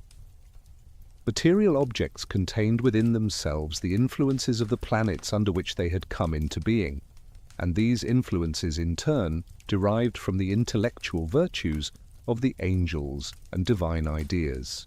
By understanding these hidden correspondences, the magician could select materials, timings, and procedures that aligned earthly operations with celestial and spiritual powers, thus accomplishing effects that seemed impossible to those who understood only the material level of reality. Agrippa devoted extensive sections of his work to describing angels and demons and the proper methods for interacting with them. He emphasized that the magician must approach these entities with purity of intention, spiritual preparation, and absolute confidence in the divine names and authorities invoked. The operator did not beg favors from demons, but rather commanded them through the power of God, making it clear that he stood as God's representative, exercising divinely delegated authority. This distinction between commanding demons through divine power and serving demons through pacts was crucial to Agrippa, who wanted to separate his learned ceremonial magic from the diabolical witchcraft being prosecuted across Europe. The distinction between angels and demons in Agrippa's system remained clear in theory, but became somewhat blurred in practice. Angels were pure intellects who served God willingly and who could be invoked to assist in righteous operations. Demons were fallen angels who retained their intellectual nature and powers, but whose wills were turned toward evil. Yet both angels and demons responded to the same fundamental techniques: proper names, correctly drawn sigils, appropriate timing according to planetary hours and days, and commanding formulae that invoked higher authorities. A sufficiently skilled and spiritually prepared magician could theoretically command both types of entities, though the dangers of working with demons were obvious, and the potential for spiritual corruption was severe. John Dee, mathematician, astronomer, and advisor to Queen Elizabeth I of England, exemplified another approach to spirit communication that would prove enormously influential. Unlike Agrippa, who synthesized existing magical traditions into a comprehensive system, Dee claimed to have received direct communications from angels through the mediumship of his associate Edward Kelly. Between 1581 and 1587, Dee and Kelly conducted hundreds of sessions in which Kelly, gazing into a polished obsidian mirror or crystal ball, reported seeing angels who delivered complex messages about the structure of reality, the nature of divine creative power, and methods by which humans could approach closer to divine knowledge. The angelic conversations, as Dee called them, produced an elaborate magical system including a complete language supposedly spoken by angels before the fall of humanity, a set of tablets containing hierarchies of angelic names, and rituals for summoning specific angels to visible appearance. The angels claimed to be revealing the same wisdom that had been given to the biblical patriarch Enoch and to Solomon, knowledge that had been lost or corrupted over the centuries, but which was now being restored to Dee for the benefit of humanity. They promised that those who properly used these techniques would achieve profound spiritual advancement and practical powers, including the ability to transmute base metals into gold, to heal diseases, and to uncover hidden knowledge. Dee himself seems to have genuinely believed that he was communicating with angels, beings of pure light who served God and who wished to help humanity. Yet some of the spirits who appeared in Kelly's visions behaved in ways that suggested they might be demons, masquerading as angels. They demanded that Dee and Kelly share their wives with each other, a command that deeply troubled Dee's religious conscience, but which he eventually, briefly, obeyed. They made promises about treasure and political influence that never materialized. They sometimes contradicted their own earlier statements or provided information that proved false. The question of whether Dee had been deceived by demons pretending to be angels would trouble later commentators and remains unresolved. The problem of discerning between angels and demons plagued ceremonial magic throughout its history. Both types of spirits could appear impressive and knowledgeable, both could work effects that seemed miraculous, both responded to the same general techniques of invocation and command. Demonologists warned that demons were accomplished liars who would gladly pretend to be angels if doing so helped them corrupt the magician.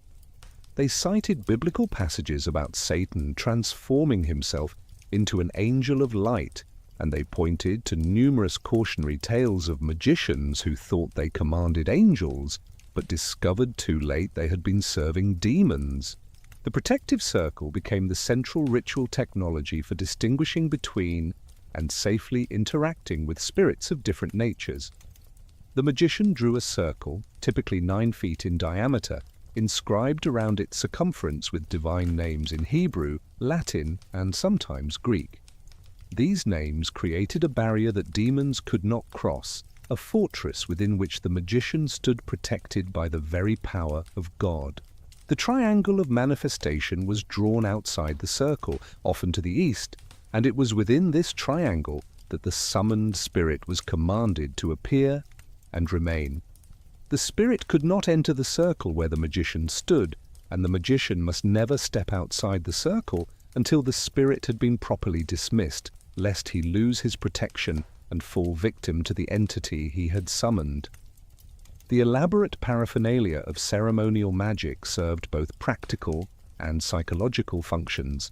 The magician required a consecrated sword or wand to direct his commands toward the spirit, a white robe to signify his purified state, a crown or headdress inscribed with divine names to protect his head, a pentacle or seal to focus spiritual power, and various other implements, each made according to specific instructions and consecrated through lengthy rituals. These tools took months to properly prepare, and the preparation itself served as a period of spiritual discipline and focus. By the time the magician had completed making his implements, he had invested enormous time and intention into the operation, increasing his psychological commitment and confidence. The timing of operations mattered intensely in ceremonial magic. Each planet governed certain hours of each day and night, and spirits associated with particular planets were most easily summoned during their planetary hours. Operations involving Venus should be performed during hours of Venus, martial spirits during hours of Mars, and so on. The phase of the moon influenced success, as did the astrological sign the moon occupied. Certain days of the year were more propitious than others for spirit conjuration. This complex timing system meant that the magician often had to wait for ideal conjunctions of multiple factors before attempting a major operation, building anticipation and ensuring that when the attempt was finally made, psychological conditions were optimal. The purification requirements for the magician before attempting spirit conjuration were extensive. He must fast for specific periods, typically 3 to 9 days, eating only certain pure foods or sometimes abstaining entirely from food. He must bathe ritually, washing away both physical dirt and spiritual impurity. He must pray at regular intervals, demonstrating his devotion to God and his worthiness to exercise divine authority over spirits. He must abstain from sexual activity and avoid contact with women who were seen as polluting influences that could compromise his magical purity. He must confess his sins and receive absolution from a priest, putting himself in a state of grace before daring to command demons in God's name. These requirements created significant practical barriers to casual experimentation with demon summoning. Only someone with substantial resources, privacy, and time could hope to fulfill all the prescribed conditions. This worked in favor of learned magic, since it meant that ceremonial conjuration remained the province of educated men with leisure and means rather than the desperate or foolish.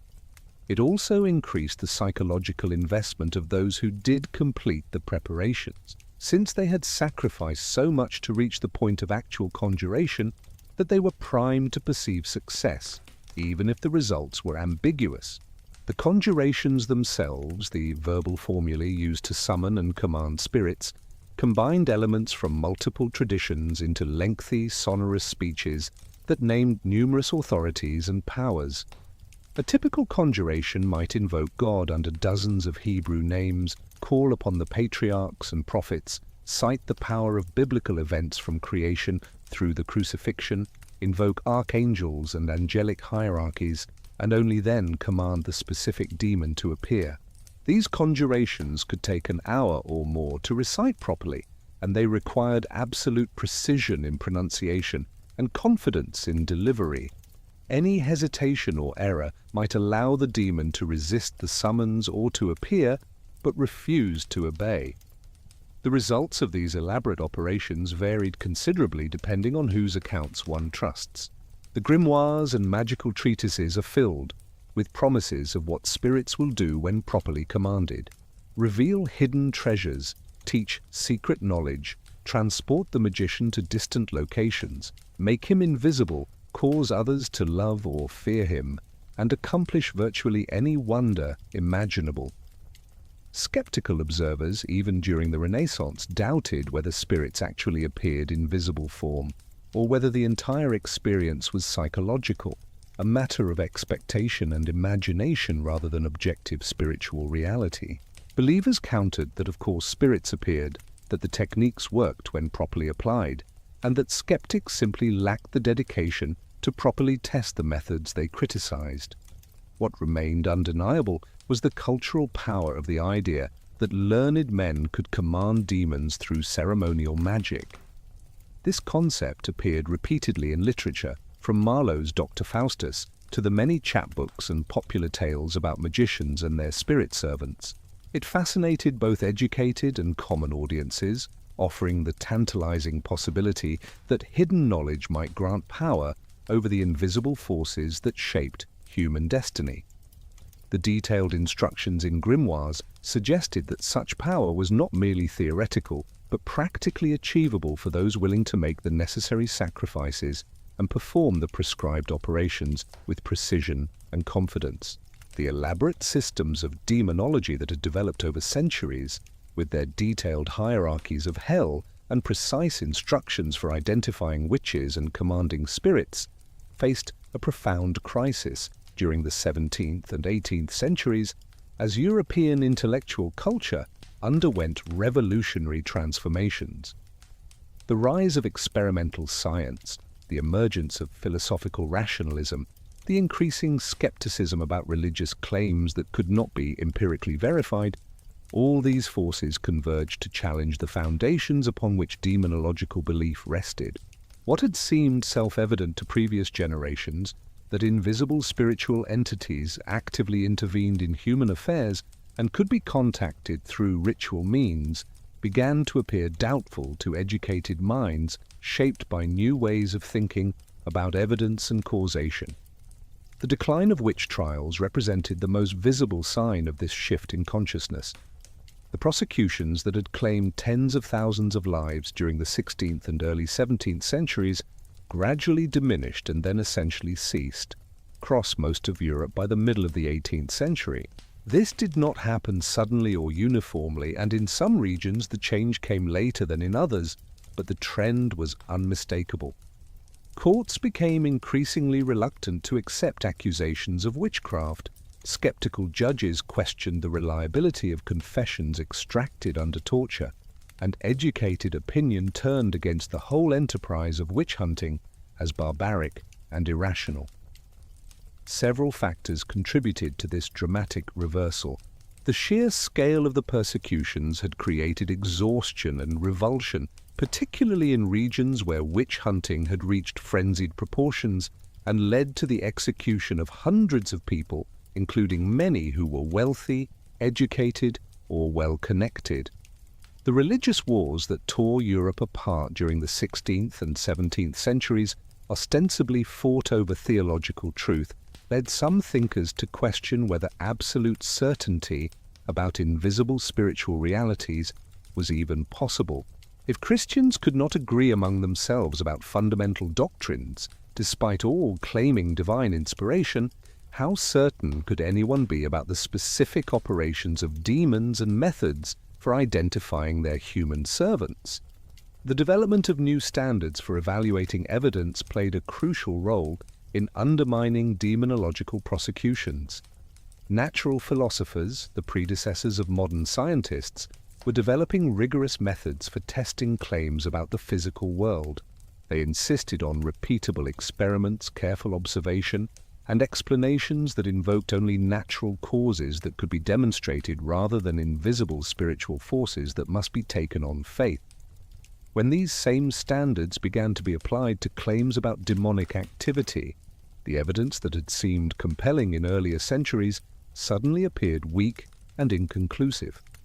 Reginald Scott, an English gentleman and Member of Parliament, published in 1584 one of the earliest and most devastating critiques of witch hunting and demonological belief.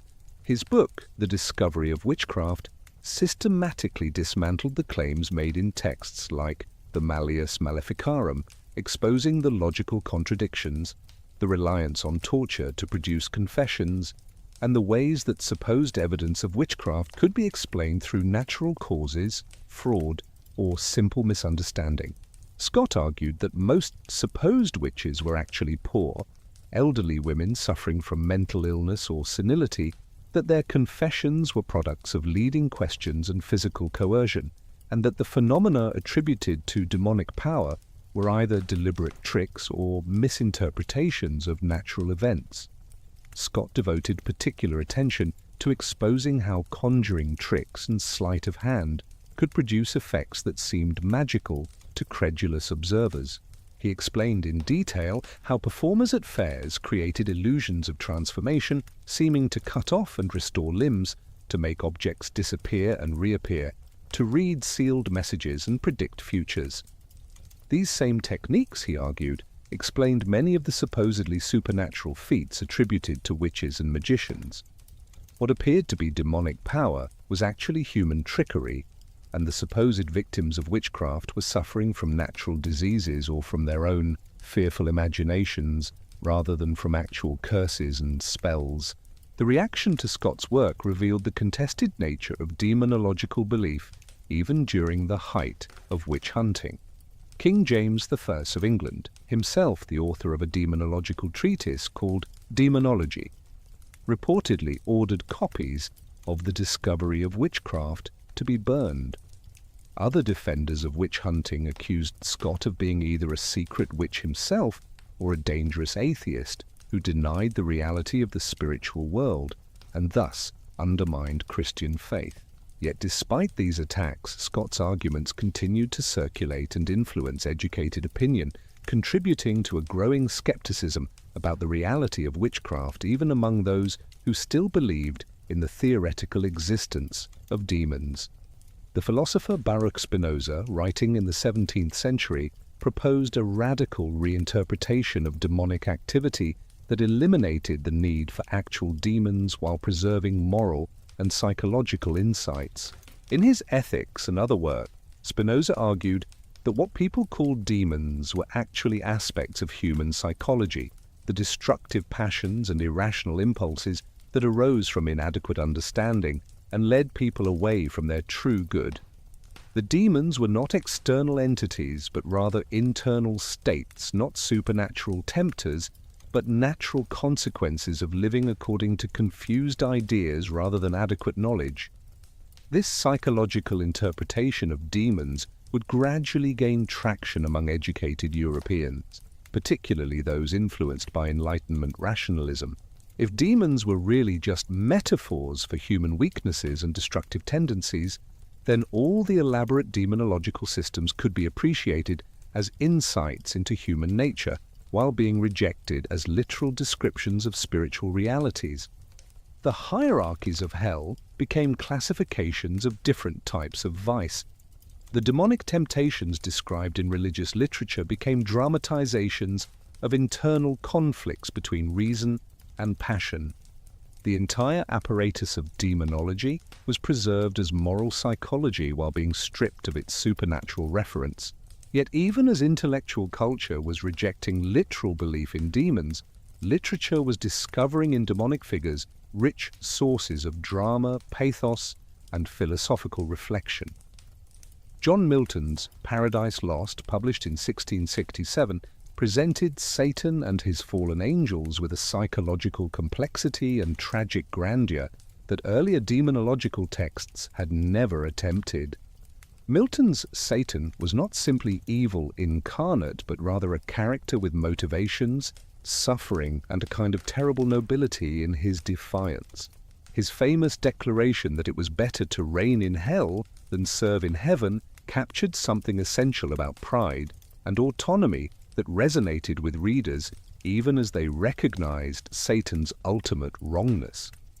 Milton's portrayal of Satan created what some scholars have called the romantic devil, a figure who embodied rebellion against tyrannical authority and who possessed qualities of courage, determination, and self-assertion that were admirable even in service of ultimately destructive ends.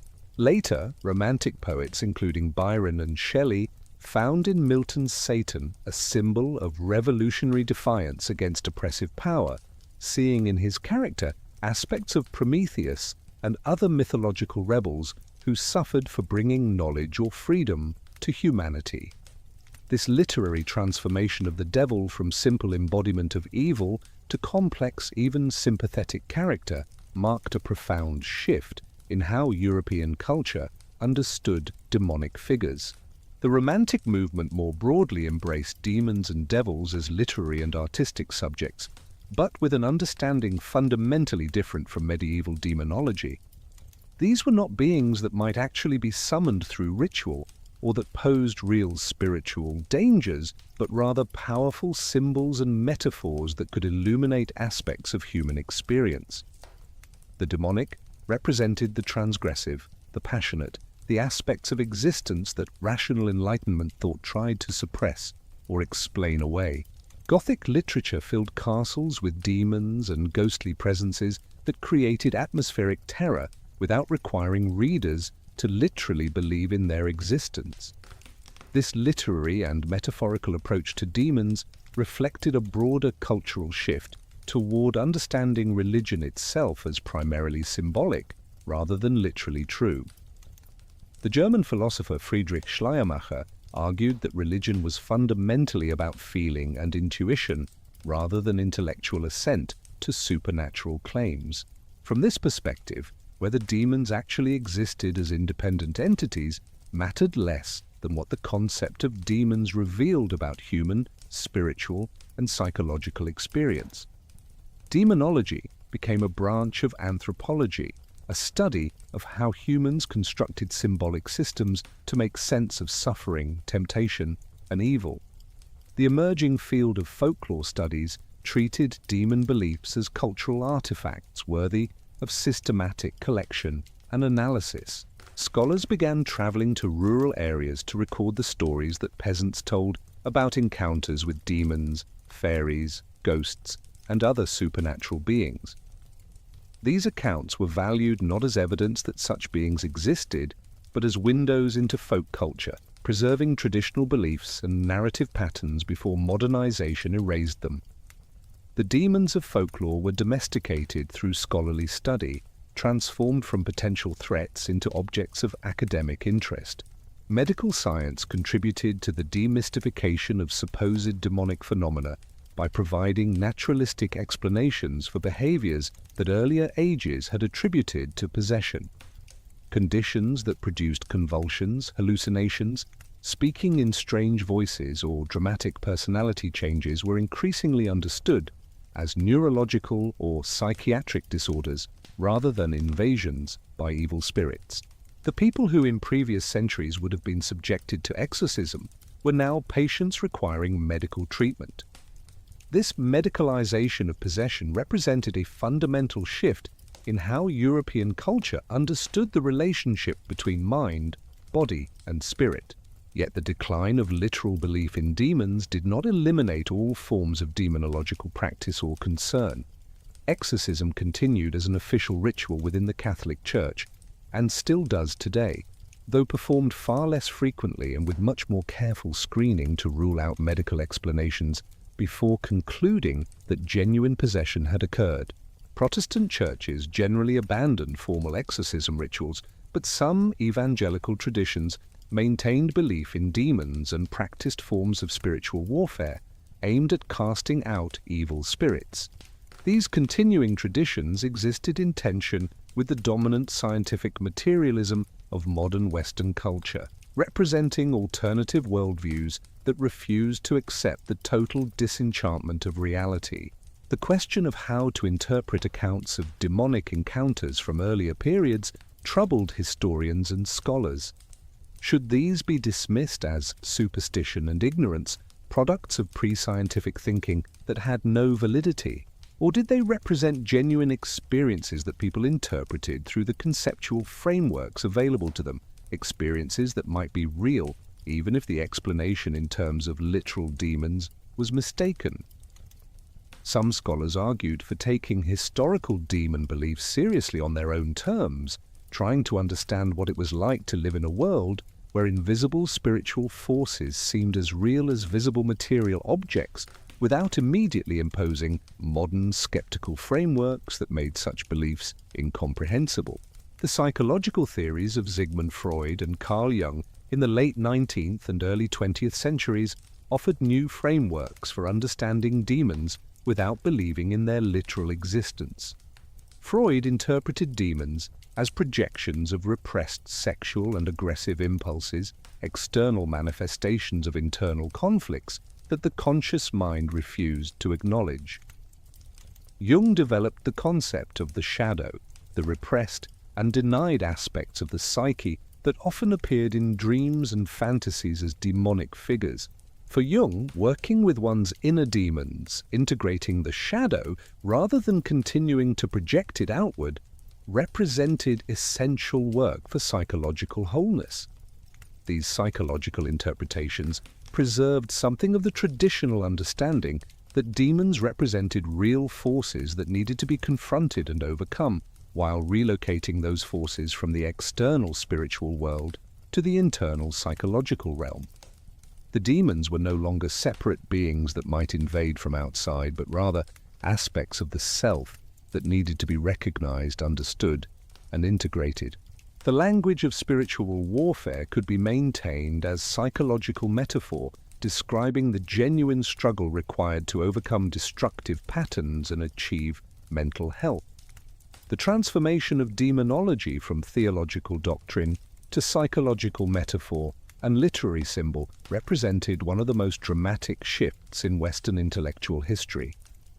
What had been literally believed and acted upon, with consequences including mass executions and elaborate protective rituals, became something to be interpreted symbolically and studied historically. The demons did not disappear from culture, but rather changed their nature and location, moving from the air between heaven and earth into the depths of the human psyche, from theological reality to artistic inspiration and psychological insight. The rationalization and psychologization of demons that characterized the Enlightenment did not represent the final chapter in Western demonology, but rather set the stage for a remarkable revival of interest in the occult during the 19th and 20th centuries. Paradoxically, the very disenchantment of the world that modernity brought about created a hunger for the mysterious and supernatural that had been banished from respectable intellectual discourse. The demons that had been explained away as psychological projections or dismissed as primitive superstition began to return, not primarily through theological reassertion, but through occult movements that reinterpreted ancient magical practices for modern sensibilities. The figure who perhaps most influenced this occult revival was Alphonse Louis Constant, who wrote under the name Eliphas Lévy and published a series of influential works on magic between 1855 and 1861. Lévy was a former Catholic seminarian who had left the priesthood but retained a deep engagement with religious symbolism and mystical experience. His Dogme et rituel de la haute magie, translated as transcendental magic, presented ceremonial magic not as literally summoning demons, but as a sophisticated system of psychological and spiritual transformation. The rituals, symbols, and invocations of the grimoire tradition were real and powerful, Lévy argued, but they worked through influencing consciousness and tapping into universal spiritual forces rather than by compelling actual external entities to appear. Lévy's interpretation allowed educated moderns to take magic seriously without abandoning their commitment to rational worldviews. The demons of the grimoires represented archetypal forces within the human psyche and aspects of the universal soul that could be contacted through ritual work. When a magician summoned Paimon or Belial according to the prescriptions of the Goetia, he was not actually calling an external being, but rather activating corresponding patterns within his own consciousness and connecting with transpersonal spiritual realities that existed independent of individual minds. This psychological interpretation preserved the practical techniques of ceremonial magic, while making them respectable to people who could not accept medieval demonological literalism. The elaborate symbolism of magical practice took on new significance in Lévy's system. The circle, the triangle, the wand, the pentacles, all these traditional tools of ceremonial magic were understood as psychological technologies that focused intention and organized consciousness. The divine names inscribed on amulets and spoken in conjurations were not passwords that forced demons to obey, but rather keys that unlocked specific states of consciousness and connected the magician with particular spiritual currents. The hours of preparation, the purification rituals, the astrological timing, All these served to properly prepare the magician's psyche for the profound work of self-transformation that ceremonial magic accomplished. Levy influenced an entire generation of occultists who formed magical orders and societies dedicated to the practical study of ceremonial magic. The Hermetic Order of the Golden Dawn, founded in England in 1887, became the most significant of these organizations, developing an elaborate system of initiatory degrees through which members progressed as they mastered increasingly complex magical techniques. The Golden Dawn drew upon the grimoire tradition, Kabbalistic practices, ancient Egyptian symbolism, and Eastern esoteric teachings to create a comprehensive magical curriculum. Demons appeared in this system as entities that could be evoked and worked with, though the order emphasized that aspiring magicians should master divine invocation, working with angels and positive spiritual forces, before attempting to evoke infernal entities. Aleister Crowley, who joined the Golden Dawn in 1898 and would become perhaps the most famous occultist of the 20th century, brought his own distinctive approach to demonology and ceremonial magic. Crowley published an edition of the Goetia in 1904, complete with illustrations of the 72 demons and detailed instructions for their evocation. Yet his introduction to the text made clear that he understood demons in psychological terms. They were portions of the human brain, aspects of consciousness that existed below the threshold of normal awareness, that could be contacted and utilized through ritual means. Whether demons also had existence independent of human minds was a question Crowley considered interesting, but ultimately secondary to the practical matter of whether the techniques worked. Crowley's pragmatic approach to magic emphasized results over theoretical purity. If summoning a demon according to the procedures of the grimoires produced useful effects, heightened awareness, or genuine knowledge that the magician did not previously possess, then the practice was validated regardless of metaphysical debates about whether demons were real entities or psychological constructs. This results-oriented attitude would influence much of 20th century occultism, which often adopted an agnostic stance toward the ontological status of spirits, while maintaining that the practices produced genuine experiences and transformations. The development of anthropology and comparative religion during the 19th and 20th centuries provided new frameworks for understanding demon beliefs across cultures. Scholars traveled to societies around the world, documenting belief systems that included spirits, demons, and invisible forces remarkably similar to those found in European demonology, despite developing in complete isolation. These cross-cultural parallels suggested that demon beliefs might reflect something universal about human psychology or experience, rather than being merely cultural constructs unique to particular religious traditions. The British anthropologist Edward Burnett Tylor developed the theory of animism to explain the widespread belief in spiritual beings across human cultures. Tylor argued that early humans observing phenomena like dreams, visions, and death developed the concept of souls or spirits that could exist separate from physical bodies. These spirits then multiplied in human imagination to explain various natural phenomena and experiences, eventually producing elaborate pantheons of gods, angels, demons, and other invisible entities.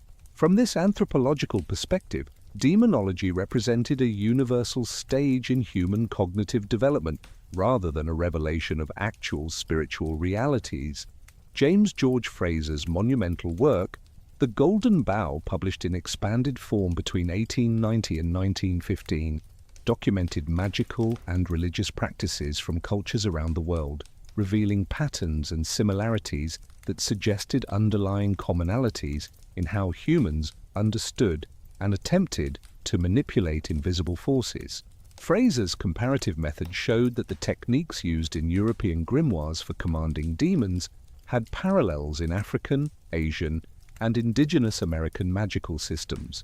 Protective circles, spoken formulae of power, purification rituals, the use of specific materials and timing. All these appeared across unconnected cultures, suggesting they reflected something fundamental about human approaches to the numinous and dangerous. Carl Jung's development of analytical psychology provided what many considered the most sophisticated modern framework for understanding demons without requiring belief in their literal existence. Jung proposed that the human psyche contained layers beyond the personal unconscious, a collective unconscious shared by all humanity and populated by archetypal figures that appeared in dreams, visions, myths, and religious experiences across cultures. The demons of traditional demonology, in Jung's interpretation, were personifications of these archetypes, particularly the shadow archetype that represented the repressed, rejected, and undeveloped aspects of the self. Jung himself had profound experiences of encountering autonomous entities during his own psychological crisis and explorations. He recorded conversations with inner figures who seemed to possess their own will and wisdom, independent of his conscious intentions.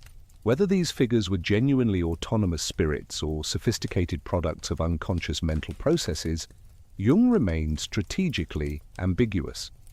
What mattered was that they behaved as if they were real, that engaging with them produced transformation and insight, and that similar experiences appeared throughout human history under the names of demon encounters, spirit possessions, and divine visions. The Jungian framework allowed for a sophisticated both-and approach to demons. They could be understood as psychological complexes, personified aspects of the unconscious that gained a kind of autonomy through splitting off from the integrated personality. Yet they could simultaneously be treated as if they were real entities, external to the individual, since relating to them as such produced more transformation than reducing them to mere symptoms or constructs. This pragmatic attitude toward the ontological status of demons would characterize much of modern occult and psychological approaches, treating the question of literal existence as less important than the practical consequences of different interpretive frameworks. Comparative demonology emerged as a field examining how different cultures conceptualized and dealt with malevolent spiritual forces. Scholars noted striking patterns across unconnected traditions. Many cultures distinguished between spirits that were inherently evil and those that could be either beneficial or harmful, depending on how they were treated. Most developed protective rituals and specialists who claimed ability to control or expel dangerous spirits. Nearly all connected demons with specific forms of misfortune, illness, or transgression. These commonalities suggested either that demons reflected universal psychological and social dynamics, or that there existed actual spiritual realities that different cultures had independently encountered and attempted to systematize. The persistence of demon beliefs, even in highly modernized and scientifically educated societies, puzzled scholars who had expected such beliefs to disappear with the advance of rationalism. Surveys consistently showed that substantial percentages of people in Western nations reported believing in demons, Satan, and the possibility of possession. These beliefs were not confined to uneducated rural populations, but appeared across educational and class backgrounds, suggesting that something about demonic concepts continued to resonate with modern consciousness, despite their apparent incompatibility with scientific worldviews. Some scholars argued that demons served important psychological and social functions that ensured their persistence. They provided explanations for experiences of radical evil that seemed to exceed normal human capacity for wrongdoing. They offered frameworks for understanding mental illness and aberrant behavior that preserved the humanity of sufferers by attributing their symptoms to external invasion rather than inherent corruption. They created boundaries between communities by identifying certain practices and beliefs as demonic and thus beyond acceptable limits.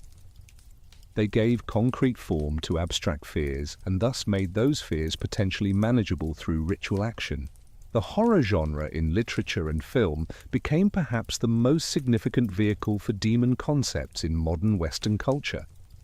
From the Gothic novels of the 19th century through the explosion of horror films in the 20th, demons and demonic possession remained endlessly fascinating to audiences.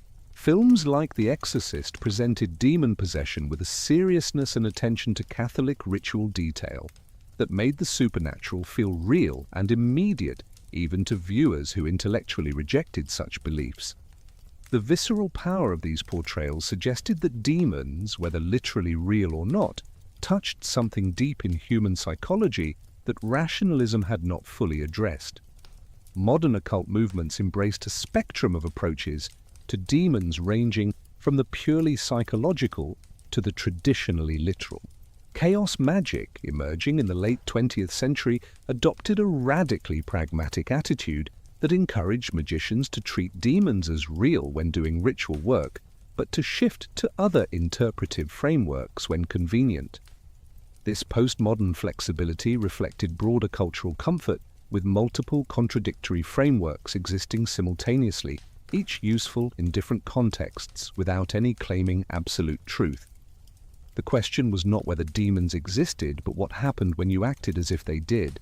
Academic study of contemporary demon beliefs, particularly in Christian communities that maintain traditional demonology, revealed sophisticated systems of practice that had evolved while retaining connections to older traditions. Pentecostal and charismatic Christian movements developed elaborate theologies of spiritual warfare, describing ongoing battles between Christians and demonic forces over individuals, families, and even geographic territories. These groups practiced deliverance ministry, a form of exorcism that identified and cast out demons associated with specific sins, traumas, or family curses. For these practitioners, demons were absolutely real, present, and active in the contemporary world, requiring constant vigilance and spiritual combat. The Internet age brought new dimensions to demon culture through creepypasta stories, online occult communities, and the rapid spread of new demonic entities through digital folklore. Figures like Slenderman emerged from online collaborative storytelling to achieve a kind of reality through widespread belief and repeated invocation, raising questions about whether cultural attention and belief could actually bring entities into existence, or at least give them power to affect consciousness. These digital demons represented a democratization of demonology, with anyone able to contribute to evolving demon lore rather than authorities controlling the canonical lists and descriptions. The persistence and evolution of demonology through the modern era demonstrated that neither scientific advancement nor psychological reinterpretation had exhausted the cultural power of demons. They continued to appear in multiple registers simultaneously, as literal spiritual entities for religious believers, as psychological metaphors for secular thinkers, as literary symbols for artists, as subjects of academic study for scholars, and as practical realities for occult practitioners. This multiplicity suggested that demons addressed something fundamental and enduring in human experience, something that took new forms in each era, while maintaining recognizable continuity with ancient traditions of naming and confronting the forces that threatened human flourishing. The demons that once terrorized ancient Mesopotamians, inspired medieval grimoires, and justified centuries of witch hunting have not disappeared in the 21st century, but rather have transformed yet again to fit the contours of contemporary culture. They appear now in multiple simultaneous forms, each reflecting different aspects of how modern humans engage with concepts of evil, darkness, and the unknown. The same entities that were once summoned within protective circles drawn in temple basements now manifest through pixels on screens, through the shared narratives of online communities, through horror films that gross hundreds of millions of dollars, and through the ongoing practices of believers who maintain that demons remain as real and dangerous as they ever were. As contemporary horror cinema has become perhaps the most culturally significant vehicle for demon narratives in the modern West. Films like The Exorcist in 1973 brought demonic possession into mainstream consciousness with unprecedented visceral intensity, depicting the corruption of an innocent child by a force of pure evil that could only be confronted through ancient religious ritual. The film took Catholic demonology seriously, consulting actual exorcists and presenting ritual details with enough authenticity that some viewers believed they were witnessing something dangerous and real rather than merely fiction. The cultural impact was enormous, sparking renewed interest in exorcism, demonology, and the question of whether malevolent spiritual forces actually existed. The Conjuring universe of films, beginning in 2013, constructed an elaborate cinematic demonology based loosely on the case files of real-life paranormal investigators Ed and Lorraine Warren. These films presented demons as strategic entities who methodically break down their victims through escalating harassment before attempting full possession. They depicted objects as potentially harboring demonic attachments, places as cursed through historical traumas, and families as vulnerable through spiritual weakness or past sins. The box office success of these films demonstrated ongoing popular appetite for demon narratives presented with at least superficial seriousness rather than as camp or pure fantasy. What distinguished much contemporary demon horror from earlier treatments was the visual specificity and consistency. Where older demon depictions varied wildly, modern horror franchises developed detailed mythologies and standardized appearances for their demonic entities. Valak, the demon nun from the Conjuring series, appeared with the same visual design across multiple films, building recognition and cultural penetration. This standardization paralleled the demon catalogues of grimoires, but operated through cinematic rather than textual means, creating shared cultural knowledge about specific demonic entities and their characteristics. The Internet age gave birth to entirely new forms of demon creation and propagation through collaborative online storytelling. Creepypasta narratives, short horror stories, posted and shared across forums and social media, generated entities that achieved a kind of reality through widespread belief and repeated invocation.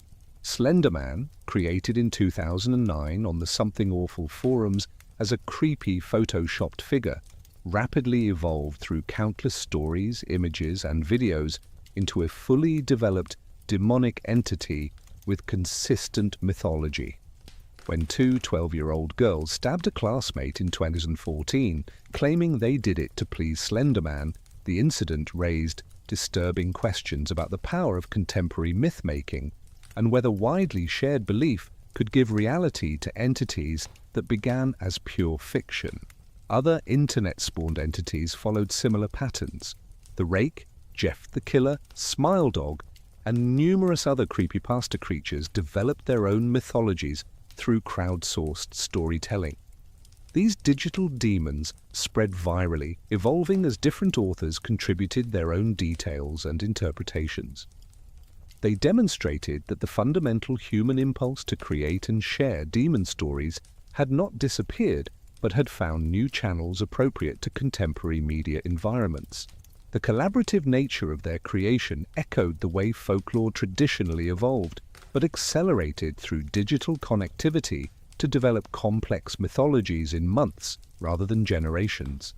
Chaos magic, a postmodern occult movement that emerged in England in the 1970s and gained broader influence through the 1980s and 1990s, approached demons with radical pragmatism that reflected contemporary philosophical currents. Chaos magicians argued that belief itself was a tool that could be adopted or discarded depending on what worked. They might perform a grimoire ritual to evoke a demon, treating that demon as absolutely real during the ritual, then shift afterward to understanding it as a psychological construct, then perhaps shift again to viewing it as a servitor thought form they had created through focused attention. The point was results rather than metaphysical consistency, functionality rather than truth claims. This approach represented a distinctly contemporary attitude toward demons, one shaped by postmodern skepticism about grand narratives and absolute truths. If demons produced useful results when worked with ritually, then they were real in the pragmatic sense that mattered, regardless of their ontological status. If psychological frameworks proved more useful in other contexts, those could be adopted instead. The chaos magic attitude toward demons epitomized a broader cultural comfort, with multiple contradictory frameworks coexisting, each contextually appropriate, without any claiming ultimate authority. Neo-pagan movements, including Wicca and various Reconstructionist traditions attempting to revive pre-Christian European religions, generally rejected the demon concept as a Christian import that did not apply to their worldviews. These traditions understood spirits as morally neutral or ambiguous rather than inherently evil, as beings that could help or harm depending on how they were approached and what was offered them. The Christianization process that had transformed pagan gods into demons was reversed, with neo-pagans reclaiming deities like Pan and Hecate from their demonic reinterpretations and restoring them to honored places in revived pantheons. Yet even within neo-paganism, some practitioners worked with what they called shadow aspects or necessary dark forces, entities that performed functions associated with death, transformation, and destruction. These were not demons in the Christian sense of evil beings to be combated, but rather sacred powers that required respectful engagement and that could be dangerous if approached carelessly or disrespectfully. This represented a return to something more like the ancient Mesopotamian understanding of spirits as potentially harmful forces that were nevertheless natural parts of the cosmos rather than fallen angels or moral aberrations. Scientific study of demon beliefs took multiple forms in the contemporary academy. Psychologists investigated the cognitive mechanisms that made demon beliefs intuitive and persistent across cultures, identifying how humans naturally tended to attribute agency to ambiguous phenomena and to externalize internal conflicts into perceived external threats. Anthropologists documented demon beliefs in various cultures, treating them as windows into local cosmologies and social structures. Sociologists examined how demon beliefs functioned to maintain community boundaries and provide explanations for deviance and misfortune. Historians trace the evolution of demonological ideas across time, revealing how concepts that seemed timeless were actually historically constructed and culturally specific. Some researchers investigated contemporary exorcism practices, observing Catholic priests and charismatic Christian deliverance ministers as they performed rituals to expel demons from supposedly possessed individuals. These studies documented the ritual procedures, the theological frameworks that guided practitioners, and the experiences of both exorcists and the possessed.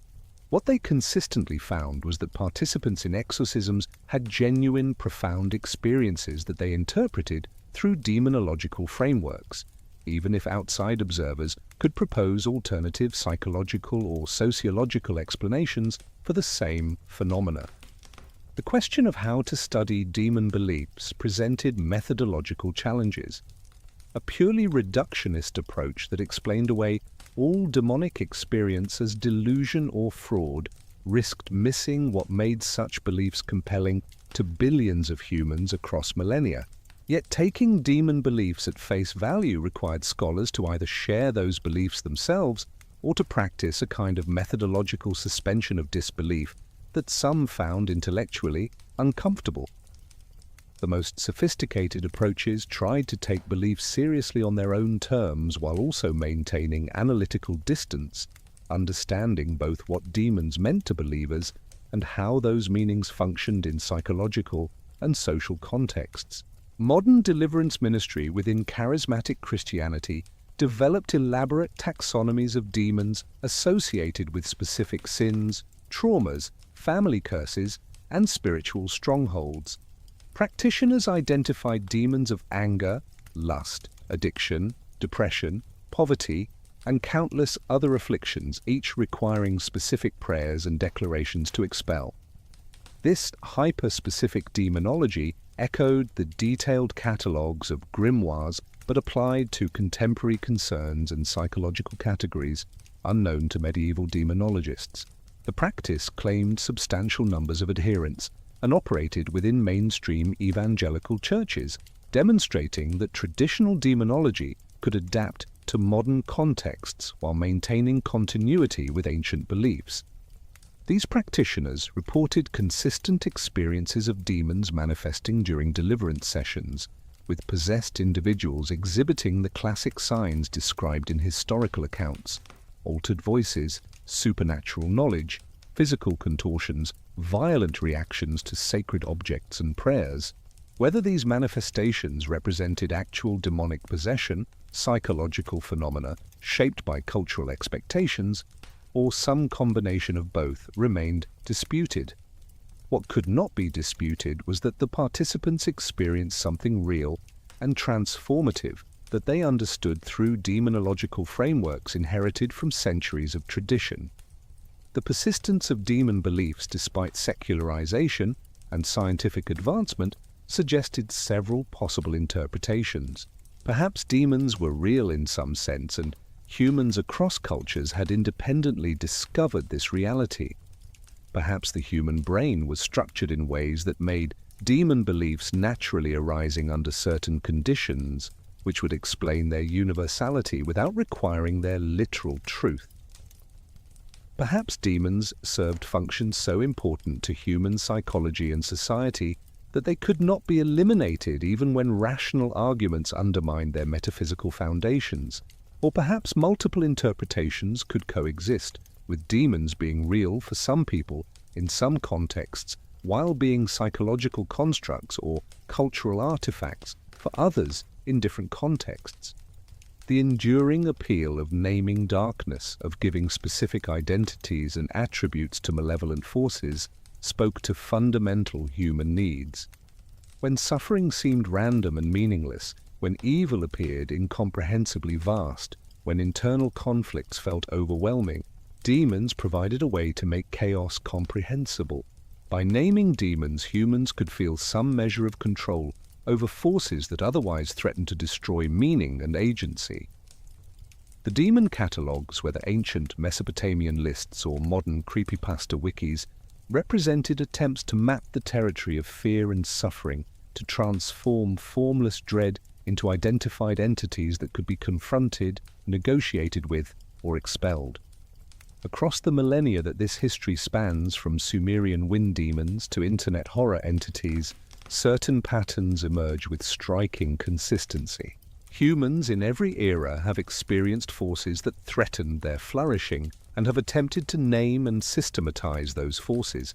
They have debated whether demons were real entities or psychological phenomena, whether they could be commanded or only defended against, whether they represented fallen angels or were simply dangerous aspects of nature. They have developed elaborate protective rituals, detailed catalogues, theological frameworks, and practical techniques for dealing with demonic threats. And they have used demons to explore questions about the nature of evil, the limits of human agency, and the thin boundaries between order and chaos. What changed across these millennia was not the fundamental impulse to populate the invisible world with demons, but rather the interpretive frameworks through which demon experiences were understood. The Mesopotamian farmer who fell ill blamed wind demons. The medieval Christian attributed misfortune to fallen angels who served Satan. The Enlightenment philosopher reinterpreted demons as psychological projections. The modern horror fan experienced vicarious demonic encounters through cinematic narratives. Yet beneath these different frameworks, something remained constant: the human encounter with forces that seemed malevolent, powerful, and other, whether those forces were truly external entities or aspects of human psychology given external form. The relationship between humanity and its demons has always been paradoxical. Demons represent what humans fear and reject, yet humans cannot stop creating, naming, and engaging with them. They embody pure malevolence, yet humans have repeatedly found demons fascinating, compelling, even oddly attractive in their transgressive power. They threaten human agency and meaning, yet the act of naming and systematizing them creates meaning and provides a sense of agency. They are external enemies to be combated, yet also internal shadows to be integrated. They are ancient traditions passed down through sacred texts, yet also contemporary creations emerging from collaborative online forums. Perhaps what demonology ultimately reveals is not the nature of demons, but the nature of humanity itself. Humans are meaning-making creatures who cannot tolerate chaos or meaninglessness, who must name and categorize even the forces that threaten to destroy them. They are simultaneously rational and intuitive, capable of sophisticated skeptical analysis while remaining drawn to the mysterious and supernatural. They live in the tension between control and submission, between order and chaos, between the known and the unknown. Demons, in all their historical and cultural variations, mark that boundary zone where human understanding and agency confront their limits.